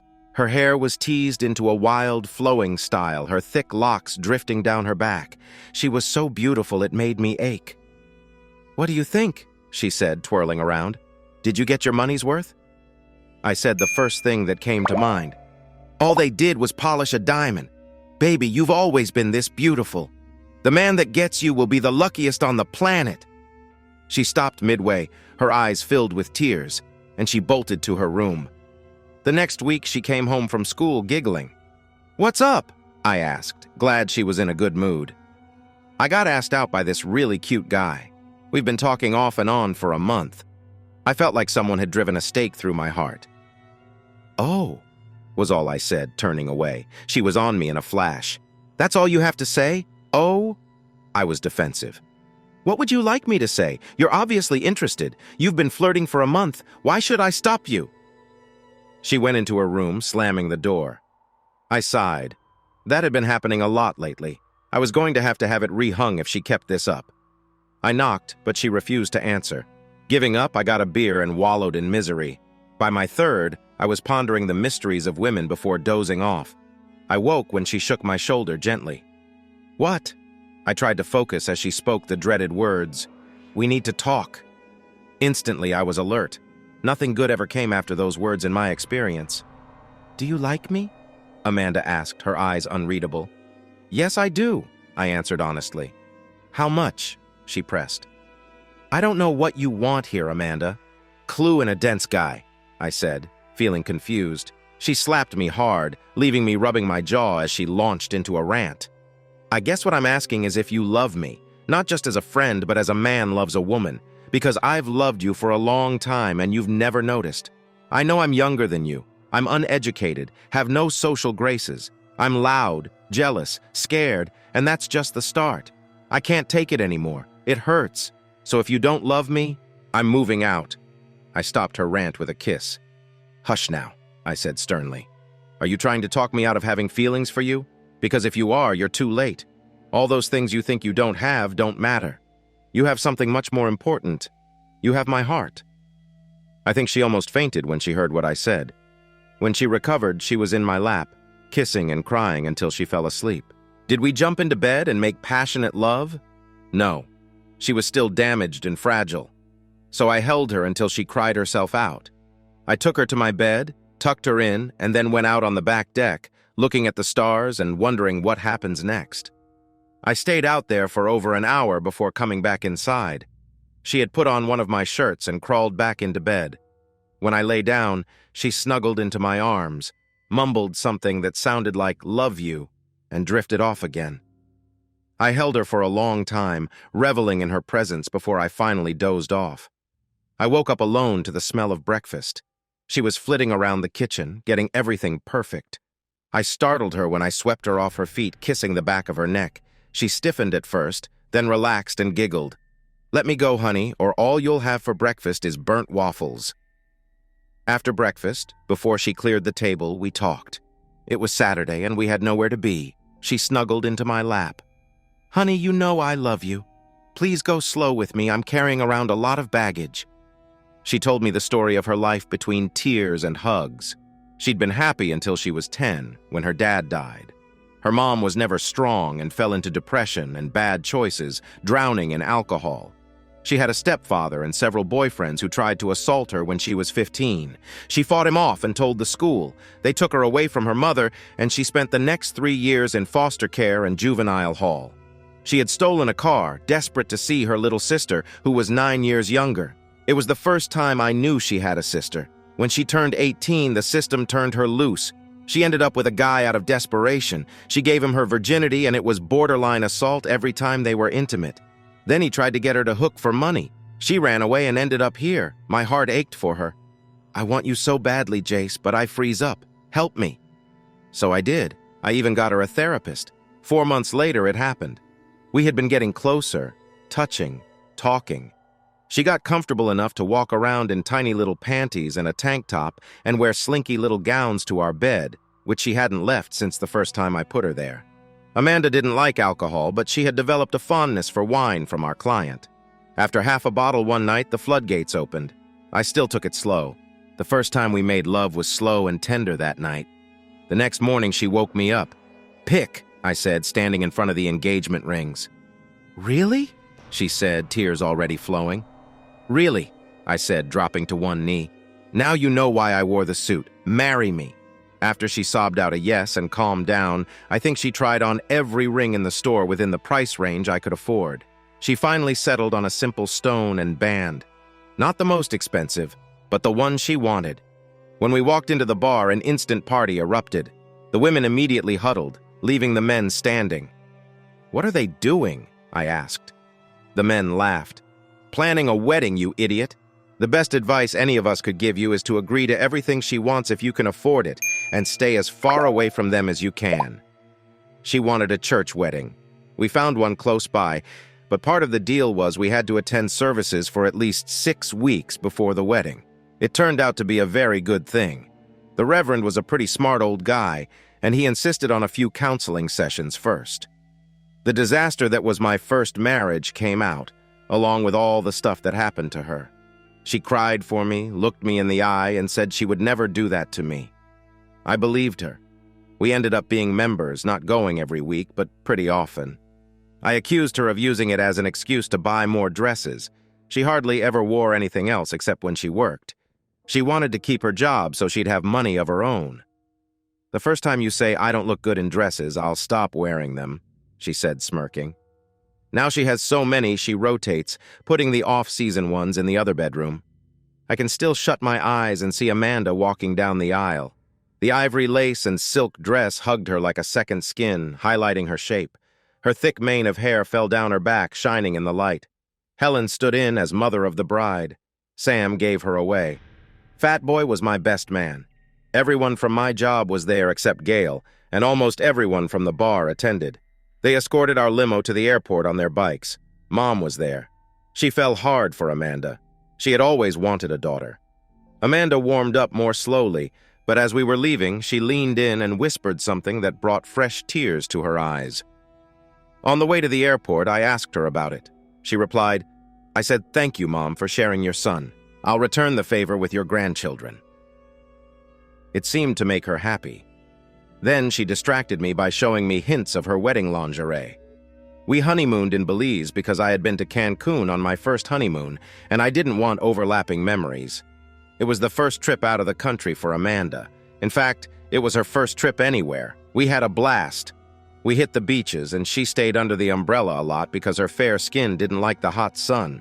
I loved watching her red hair shine as she walked. She shocked me by dragging me to a topless beach. Amanda took off her cover wearing only a tiny bikini. "Shut your mouth, honey. I wanted to give you something to remember. Me walking around almost naked while men drool over me, knowing that no one but you will ever touch me should do it," she said. I'll admit it, I had to jump in the water about every 5 minutes trying to calm myself down. The water was so warm it didn't help much. Her body was small but proportional, making her 32C cups look bigger than they were. Her figure made men stop talking as she walked by. I saw one wife jab her husband in the ribs over it. We tried to outdo each other with passion. That night didn't work, but we almost went into comas. 6 glorious months went by. I made her quit the bar so she'd be home with me. She grumbled, but did it. She walked around with that secret smile I recognized, up to something to fill her time. She went back to school for a degree in hospitality and food management. I fully supported her, though I didn't understand her degree choice. One day she called me at work, sounding panicky. "Honey, I need you to come home now, it's important."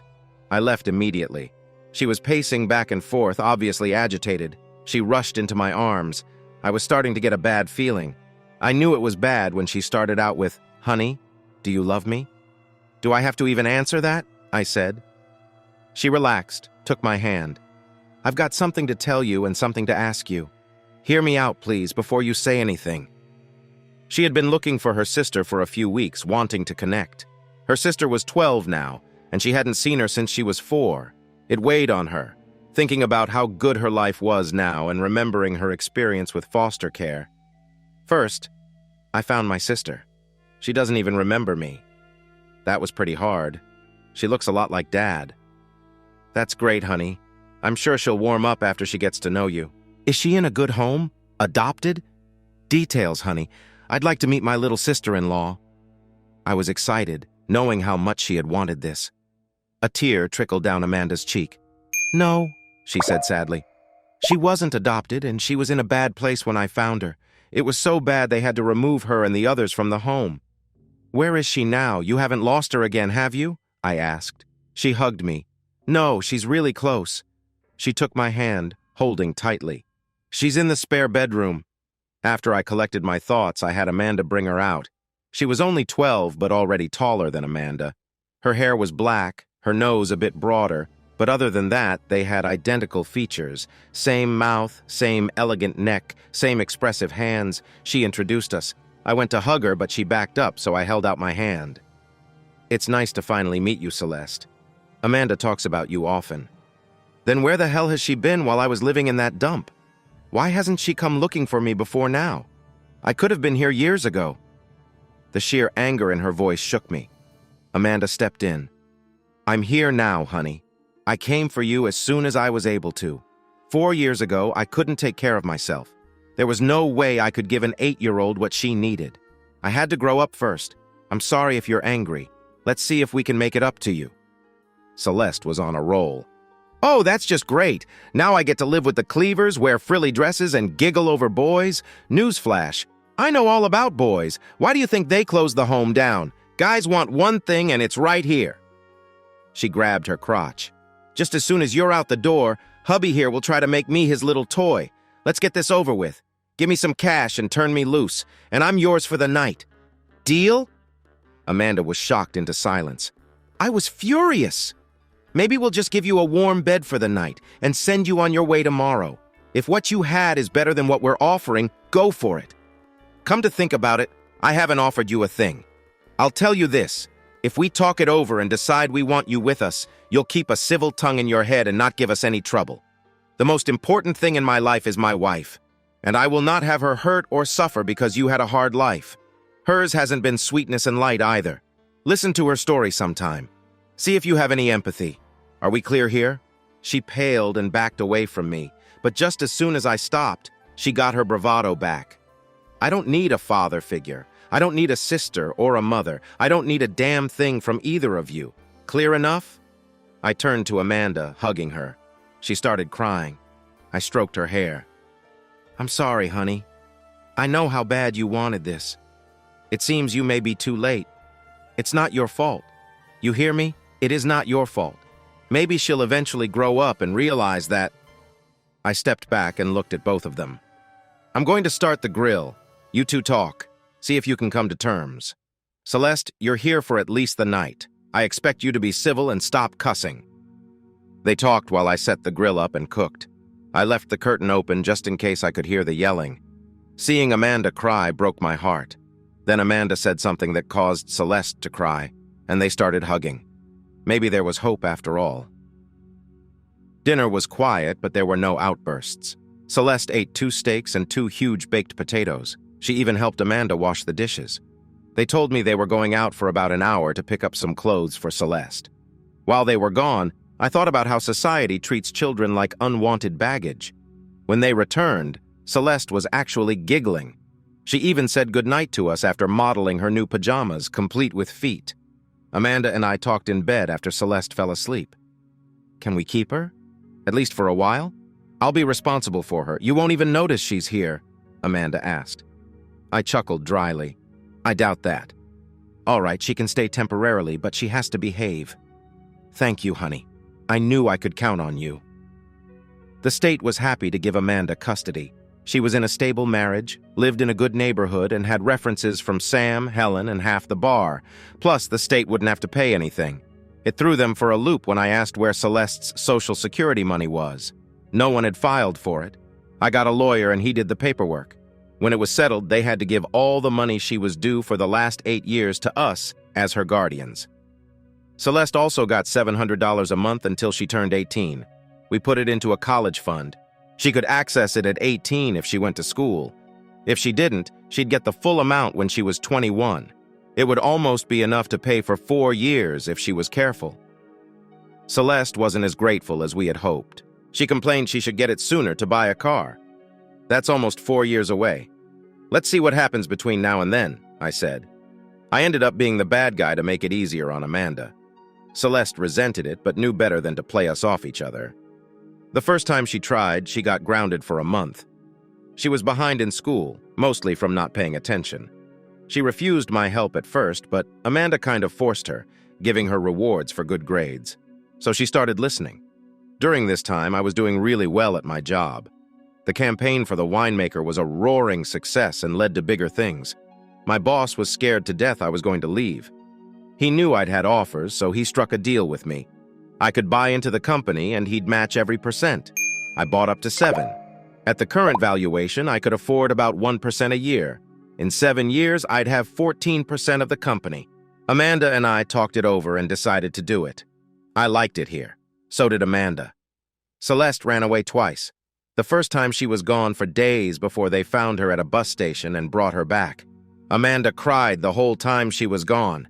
Celeste returned defiant and angry. I waited until I could talk to her alone and laid it out. You know, you'd be a good kid if you let yourself. You're pretty smart. It looks like you could figure out what kind of life you'd have in the streets.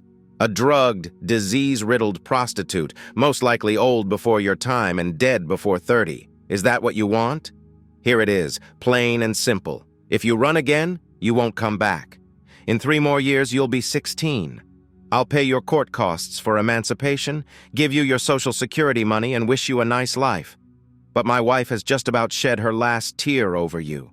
Do you understand? I think I scared her. 6 months later, she didn't come home from school. When she showed up, she found the doors locked. Thank goodness Amanda wasn't there.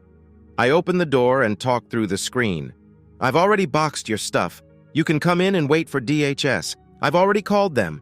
They should be here in about 45 minutes. I let her in. She huddled on the couch, rocking back and forth.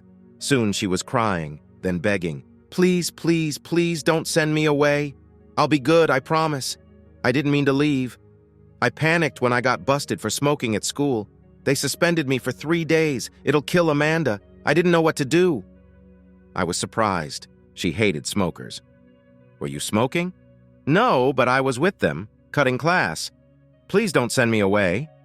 Celeste, look at me, I said. She raised her head. You have got to learn that you have a support system. Amanda loves you. I love you. We're a family. We're here to provide guidance, a good home, and love.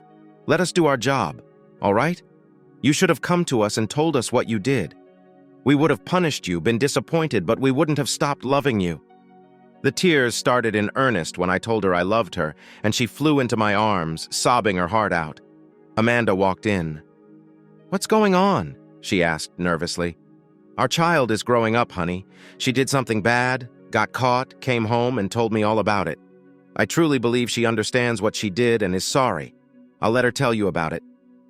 I handed Celeste off to Amanda and went outside, catching the social worker at the mailbox. Hi, Denise. Sorry, it was a false alarm. She got caught doing something she shouldn't have and got suspended for 3 days. Nothing real serious, but she was afraid to face us. Amanda is with her now, getting to the bottom of what happened. They're inside if you want to check on them. She sighed. I ought to, but I think I can trust you. Now I can get home and cook Fred's dinner and eat as a family for once. Thanks, Denise, I said, feeling bad for taking time away from her family. Why don't you guys come over Sunday? I got a couple of Boston butts I've been thinking about roasting. That sounds good, Jess, but it's homecoming at our church. There's going to be a big meal. Why don't you guys come there instead? There's an informal competition among a few of us to see who can bring the most guests. You guys might put me ahead, Denise said. I told her I'd check with the girls and went inside. Who was that? Amanda asked. It was Denise, honey. She invited us to homecoming. You guys want to go? I wouldn't mind it. They got that new young reverend. He's kind of cute. I'll give her a call and see what she wants me to bring. Celeste watched me, grinning. I tried to look stern, but failed. She hopped off the couch. I know I'm grounded for a month, but I can go to church, right? Bobby Smith goes to that church, doesn't he? Celeste, you're 13. You've got time for that. Later, much later. Between you two, lightning will strike the church. They both grinned at me, and Celeste went to help her sister with dinner. At that moment, I knew my little family was going to be okay. It had been a big week for our family. Celeste made the honor roll for the first time and was due to start learning to drive over the summer. The thought of someone that young driving scared me. Amanda graduated tonight, holding her diploma like it was a life preserver in a stormy sea. She even got to make a speech that brought the house to tears. She talked about her childhood, her sisters, and how she had come so far because someone believed in her and wouldn't let her stop. She thanked me for being the best husband ever and Celeste for being a perfect daughter. Have faith, have hope, believe in yourself. You may not get as lucky as I did, but you'll be a better person for trying, she said. We held a cookout for her the next day, and our little house was filled to capacity. Mom came down to celebrate her accomplishment. Our bar friends, most of my work friends, including my boss, Denise from DSS, and surprisingly, Jack Edwards and his wife, were all there. I thought they were still in Italy. After everyone else left, they lingered. waiting to take Celeste for the weekend. Jack and June had married late and never had children. June fell in love with Amanda, treating her like the daughter she never had. When Celeste came along, she was over the moon. She kept Celeste for a weekend once a month, so Amanda and I could have some personal time. She always brought Celeste back with at least one new outfit. Mom got in on it too. Between them, Celeste was almost never home during the summer. I complained and was jumped by the pack almost immediately. Your girls have had a hard life, Jace. The best thing that ever happened to them was you. I've always wanted a daughter and a grandchild. Thank you for these. So stop complaining because your daughter is growing up and bonding with her grandparents. We're supposed to spoil her. I have a suggestion. Something to take the heat off Celeste. Give us a couple more grandchildren. It'll make sharing easier. Mom sat back after that speech, smirking a little. We heard a sob and looked at Celeste. Soon the women were huddled over her, petting and whispering soothing words. When they settled down, I started to ask, but Amanda shushed me. June jumped in. Listen to your mother, Jace. You too, Amanda. We're not getting any younger here. Give them to us soon while we're still fit enough to chase them around. I looked at Jack and he just grinned. I think it's an excellent idea. Celeste hugged me for a long time before she left, clinging to me. We didn't go down to the bar as frequently as we used to. Children limit your options. I still went after work occasionally. Celeste usually had something going on that required transportation, so Amanda became Uber mom, taking her to band practice, soccer games, etc. I usually wasn't available for any of that, but made sure I went to all her games. One sunny Saturday afternoon at the end of a soccer game, I listened to her and her teammates chatter, deciding where to celebrate their win. She was going out with groups now, something I was a little uncomfortable with because they tended to pair up. Amanda laughed. Even if you'd like to, hun, you can't stop her from growing up. This is good practice for when the kids start one-on-one dating. They're almost all chaperoned. The only exception is when they go to the movies and hang out at the mall. Trust her. She would die before she disappointed her daddy. It was right after Amanda graduated and we were at a church function. The kids wanted to go for ice cream later. Amanda said, "Here's your daddy now. Ask him if it's all right." Celeste looked at me and batted her eyes. "Daddy, can I go with Mrs. Jenkins and my friends for ice cream?" It hit me hard, and tears started forming. "Sure, baby, here's a 20. She giggled, took the money, and scampered off, yelling, "Bye, Mom, bye, Dad, I'll be home by 7. Amanda had to drive us home. After that, we were Mom and Dad. It was just easier than explaining every time someone said something. Besides, you treat me like your kid anyway. Plus, I like it, she explained, grinning. I liked it too. Our friend Sam had a stroke. Not a bad one, but serious enough he had to cut back on work. All their friends pitched in, but it was soon apparent Helen couldn't keep up. Amanda came to me one Sunday afternoon after church. We were going to ride. Celeste was off with friends. Before we go, I need to ask you for something. Let me get it all out before you say anything. It's important to me. I hoped it wasn't bad. I love being mom to Celeste. I love being your wife. But Helen needs help, and I want to use my degree. I've talked it over with Helen and Sam, and they're all for it.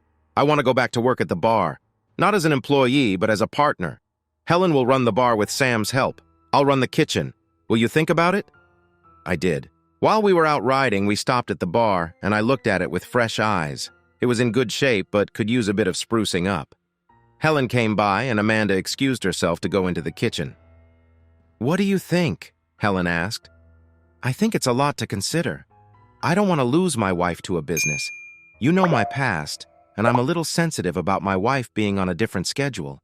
Plus, we have to consider Celeste, and I'll need to know how much money we're talking. In the end, I'll probably say yes. She knows I can't refuse her." Helen patted my hand. "You won't lose her, honey. She's already planned it, so she won't be away from you that much. Once the startup is complete and everyone is trained, she has big plans. She's even got me and Sam excited." So we talked it over. I had long since turned our finances over to Amanda. She was really good at stretching dollars. I had a general idea, but she usually paid the bills. Our vehicles were all paid for, even the 3-year-old minivan she had to have to transport Celeste and all her friends. We bought our house when the lease was up. It was small, but suited our needs. We made a hefty down payment, so our mortgage was low. By now, I owned 4% of my company and was making really good money for our size. Our savings account was pretty good, so I had no argument about where the money was coming from. In the end, we owned 30% of the bar. We spent a little money sprucing it up, upgraded the kitchen, and had a grand reopening. Business picked up almost immediately. All the old patrons were happy with the new look of their hangout, and the new customers liked the atmosphere. The place was opening at 11 now to serve a lunch crowd. Amanda worked wonders with the kitchen. Gone were the plain burgers and fries. They still offered them, but dressed up a little.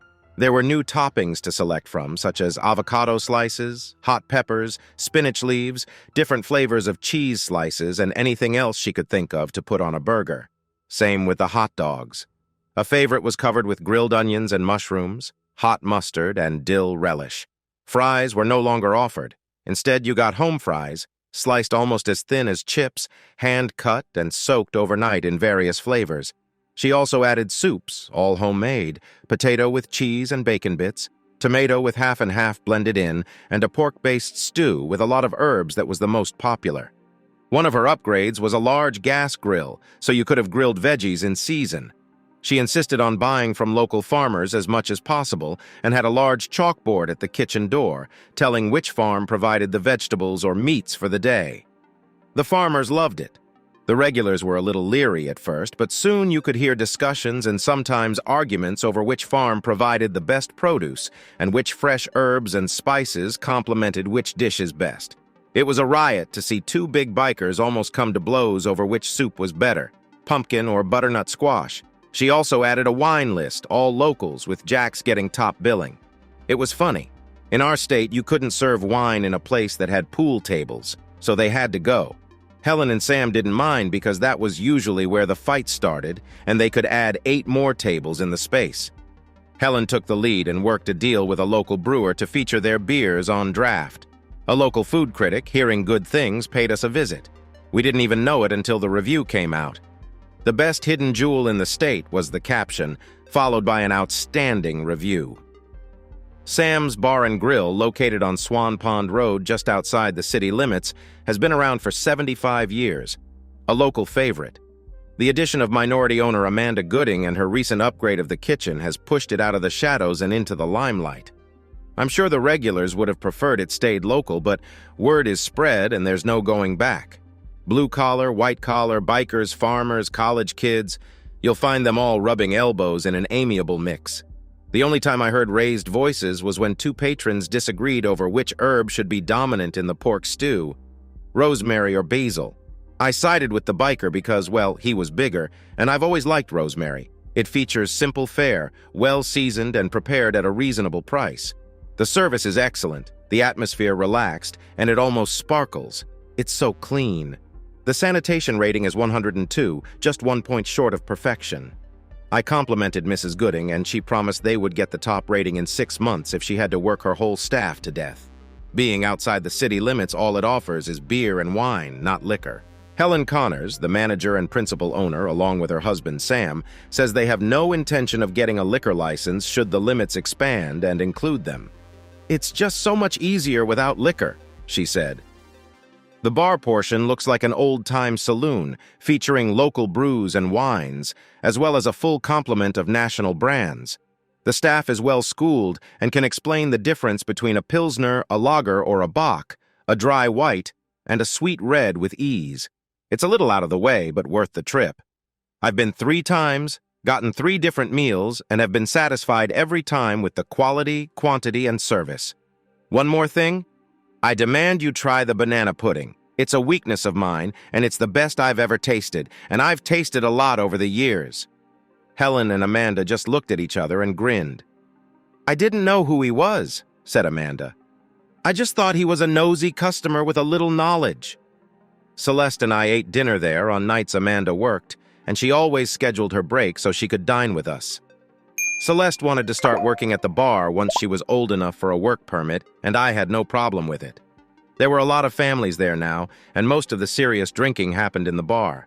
Thursday night was bike night, and the local Harley owners group showed up in force, along with guys riding all different kinds of bikes.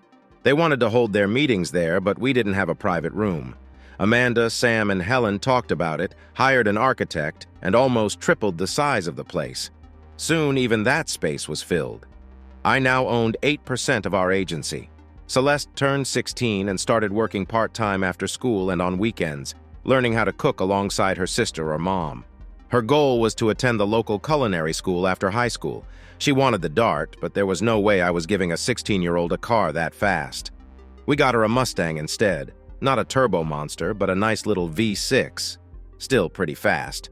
Amanda was almost 26, and I was ready to start our own little family. She agreed, but wanted to wait until Celeste graduated so she could focus on the baby. Celeste laughed when she heard us talking. "Mom, do I look like a baby? I can take care of myself. You should think about Dad. Give me a little sister or brother while he's still young enough to help take care of them." I thought Celeste had a point, but Amanda just laughed and said we'd talk about it later. Our business was expanding as well. My ad campaign for Jack had brought in more business, especially from the local alcohol industries. We now handled 2 more wineries and 3 brewers and were talking to a local distillery, gaining national attention. I was at a regional conference when I ran into an old friend. I hadn't seen Ida in almost 6 years. Still an ebony goddess, maturity had added to her beauty. I saw her first and slipped up behind her. "Still got a thing about color lines? I got tired of waiting for you, but there are a lot of white boys here practically drooling over you." I gathered her up in a big hug while I talked. Shocked at first, she returned the hug when she realized who I was. "Jace, man, it is good to see you. How are you? Where have you been? You just disappeared off the face of the earth. I've missed you." There were times when I needed good advice and a sounding board. We got a table and talked for an hour. She was divorced. Her husband had cheated on her and she caught him. Apparently, he wasn't as rigid about color lines as he claimed. He was with a skinny little blonde. I caught him. He promised it was over. We went to counseling. I was just about sure we were over it when she showed up pregnant. I never saw him again after that. He didn't even show up at the final decree. I took her hand. "Sorry, Ida. I know how it feels. Anyone in your life right now?" "No. Too early, I guess. I've been thinking about making a change. My agency was sold, and I don't like the new owners. I think the only reason they keep me is because I'm good at what I do. I really need a change." I grinned at her, fishing out a card. "Ever think about relocating to the sunny South? Think about it and give me a call." To my surprise, she took the card. Just before we left, she asked about my life. I held up my hand so she could see the wedding band. I literally thank God every day for the life I have now. I've got a great woman, a good daughter, an excellent job, and a large group of really nice friends here. I showed her pictures of Amanda and Celeste. She looked at them in wonder. "How in the world did you end up with a woman this beautiful? And the daughter looks just like her except for the hair color, and she looks so young. Did she have a daughter when she was 6? I laughed and explained. She hugged me hard, genuinely happy for me. I didn't think about it until later, but neither of us brought Becky up. Not once. 2 months later, my boss called me into his office and tossed a resume at me. "Look this over. She gave you as a reference. Even said you trained her. Is she any good?" I looked at it and grinned. "I might have trained her, but she's a natural. By now, she's better than I am. If we can afford her, we'd be idiots not to hire her." He grunted. "Hire her. Have her report to you. Now, I have something serious we need to talk about. I haven't told a soul yet, and it doesn't need to leave this room. I'm sick, John Charles. It's pretty serious. I've got a tumor on my brain. They just found it, and it has to be removed, or it'll kill me.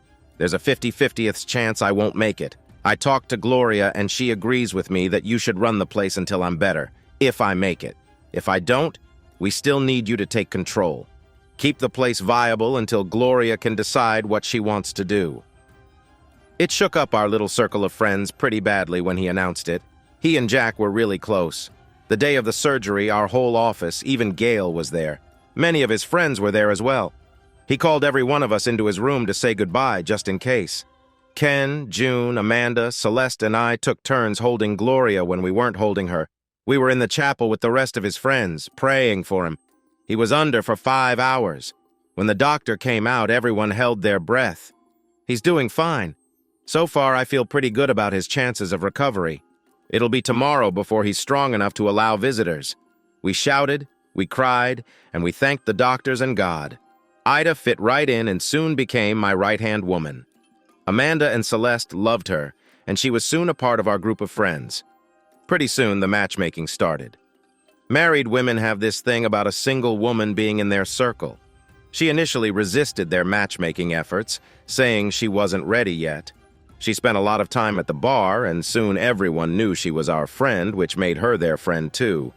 I'll never forget the day another friend invited her to ride with him on a poker run. He was huge, bearded, and white, but perhaps the gentlest man I'd ever met. Put him in a room with kids, and within half an hour they were clustered around him like he was the Pied Piper. His wife turned out to be a cold, conniving woman who had multiple affairs before he found out. It destroyed him, and she called him the biggest fool she'd ever met. Her new boyfriend thought he could disrespect him. Huge mistake. Sam and I bailed him out, got him a lawyer, and made it go away. But the damage was done. It had been 18 months, and he still hadn't thought about dating. Ida surprised us all by accepting his invitation to a date first, to get to know each other. It must have been a great date because they smiled like crazy on the poker run. 8 months later, she was sporting a really nice ring and was 3 months pregnant. My life took another turn when a woman named Alice Johnson contacted me to see if we were interested in doing a campaign for her. She even had it planned out. That gave me pause. Clients rarely have good ideas, and some are so attached to them they insist we do it their way. I usually steered them towards someone else because when their idea fails, they never understand why. She was a personal manager specializing in fighters. Her new sister-in-law was Bettina Bang Bang Burke, now Stewart, a middleweight MMA fighter and world champion. The campaign wasn't for her, but a charity they both supported. I was hesitant, but agreed to a meeting. Ida and I met her at the airport, had lunch, and she told us what she wanted. I had to admit it was very clever. We tweaked it a bit, did a few focus groups, and decided to go with it. Soon, ads appeared mostly in print and on billboards. It was a variation on the Got Milk campaign, but instead of milk, they changed it to love. Love became the official catchword of the National Adoption Coalition, a group of agencies designed to get children into loving homes. It developed a huge national presence. The ads featured famous people who had been adopted, along with children from various homes, usually in their home city. There was a plea to consider adopting one of the children, and local dairies promised to donate X amount of gallons of milk to the homes for every successful adoption. We even worked in the milk mustache. Soon we had celebrities begging us to let them help. Rock and country stars, professional athletes, business giants, actors, Olympians, and Nobel Prize winners, all adopted, begged to help. We featured many of them with their adoptive parents. Some had even adopted children themselves. Betty and Mark Stewart, who helped originate the idea, posed with their newly adopted son.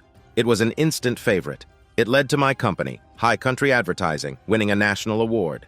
Howard, my boss, was still too weak to travel, so he sent Ida and me to accept it. Of course, her new husband Roy and Amanda went along. It was very gratifying to be there. We made our acceptance speech and apologized to Alice Johnson, who we insisted attend and share the stage with us, for stealing her idea. Then we thanked her and the audience for honoring us. There was a mixer after the awards. Ida and I had a bet going. The one who got the most offers had to buy the other breakfast. I had 9, Ida had 16. I told her I wanted steak and eggs. We were just about to leave, and I was looking around for Amanda, who had gone to the ladies' room with Ida when I ran into her, Becky. She had a hesitant, half-fearful look on her face. "Hello, Jace. How are you?" I looked her over. She was still beautiful, a little heavier, but not much. Her hair was shorter, her lips seemed fuller, but she was still the beauty I fell in love with. "I'm good, Becky. And you?" She waved a hand dismissively. "Oh, I'm all right. Congratulations on your award. It was good to see Ida again. She says she works for you now." I answered the implied question. "I prefer to say she works with me. I'm a minority owner and current manager of High Country Advertising. Been there since after. I like it. I like the area and the people." She looked down at my finger. "Seems there is one there you really like." I don't know if it hurt her feelings, but I smiled, rubbing my band. "Yes, there is. I see you found someone too." She had what could only be described as a rock on her finger. She twisted it, a nervous gesture. "I have, and I'm content." But Jace, late at night when you're lying there next to her, do you ever think about me? If you had just forgiven me, we'd still be together. I sighed. I used to think about you a lot. But then I met Amanda, and you became a distant memory. Oh, I haven't forgotten you. Every once in a while, something will trigger a memory of happier times. But it's fleeting. She suddenly grabbed my hand. We could start over. I'd leave him in a minute if you'd take me back. I've never gotten over you. We were meant to be together. I heard a sharp intake of breath behind me as I gently removed her hand. No, we weren't, Becky. If we were, you would have never cheated. And I would never have found Amanda. There's more love and faithfulness in the tip of her little finger than your whole body. I'm sorry, Becky. Please try to have a good life. I started to walk off when I felt a small hand slip into mine. Who's your friend, honey? Amanda asked with a bland smile on her face. This is Becky, someone I used to know in my old town. Becky, I'd like you to meet my wife, Amanda. They didn't offer to shake hands. They just stared at each other, engaging in a mental catfight. I looked at them together. Becky, in her mid-30s, wore a simple black dress. Amanda, at 26, still carried the bloom of youth. Her green floor-length gown matched her eyes, and her copper-red hair cascaded down her back. I was again amazed at how lucky I was. Amanda broke eye contact with Becky and turned to me, smiling. Honey, I know it's early, but would you take me back to the room? I'm having an evening bout of morning sickness. She stopped, put her hand to her mouth, and giggled. Oops! I was going to surprise you tonight. Too late now. Congratulations, honey. It's a boy. I think I heard a gasp behind me, but suddenly the only thing that mattered was right in front of me. I gathered Amanda in my arms, kissing her and crying while she giggled. She finally had to tap my back to make me let her go. There was a massive celebration at the bar later. Amanda smiled and thanked everyone. Then, pulling me aside, she whispered, I just wanted to make sure I had your full attention. I know who you were talking to in New York. If I ever see you in the same room with that woman again, I'll wear your balls for earrings. Do you understand? She started to squeeze me. I made her a solemn vow it would never, ever happen again. She let go and purred in my ear. Thank you, honey. And I heard what you told her. It was so sweet. Besides, you're going to need those balls. I still want that girl. Thanks for listening to One Infidelity Hit. If you liked what you heard, don't forget to hit that subscribe button and drop us a like.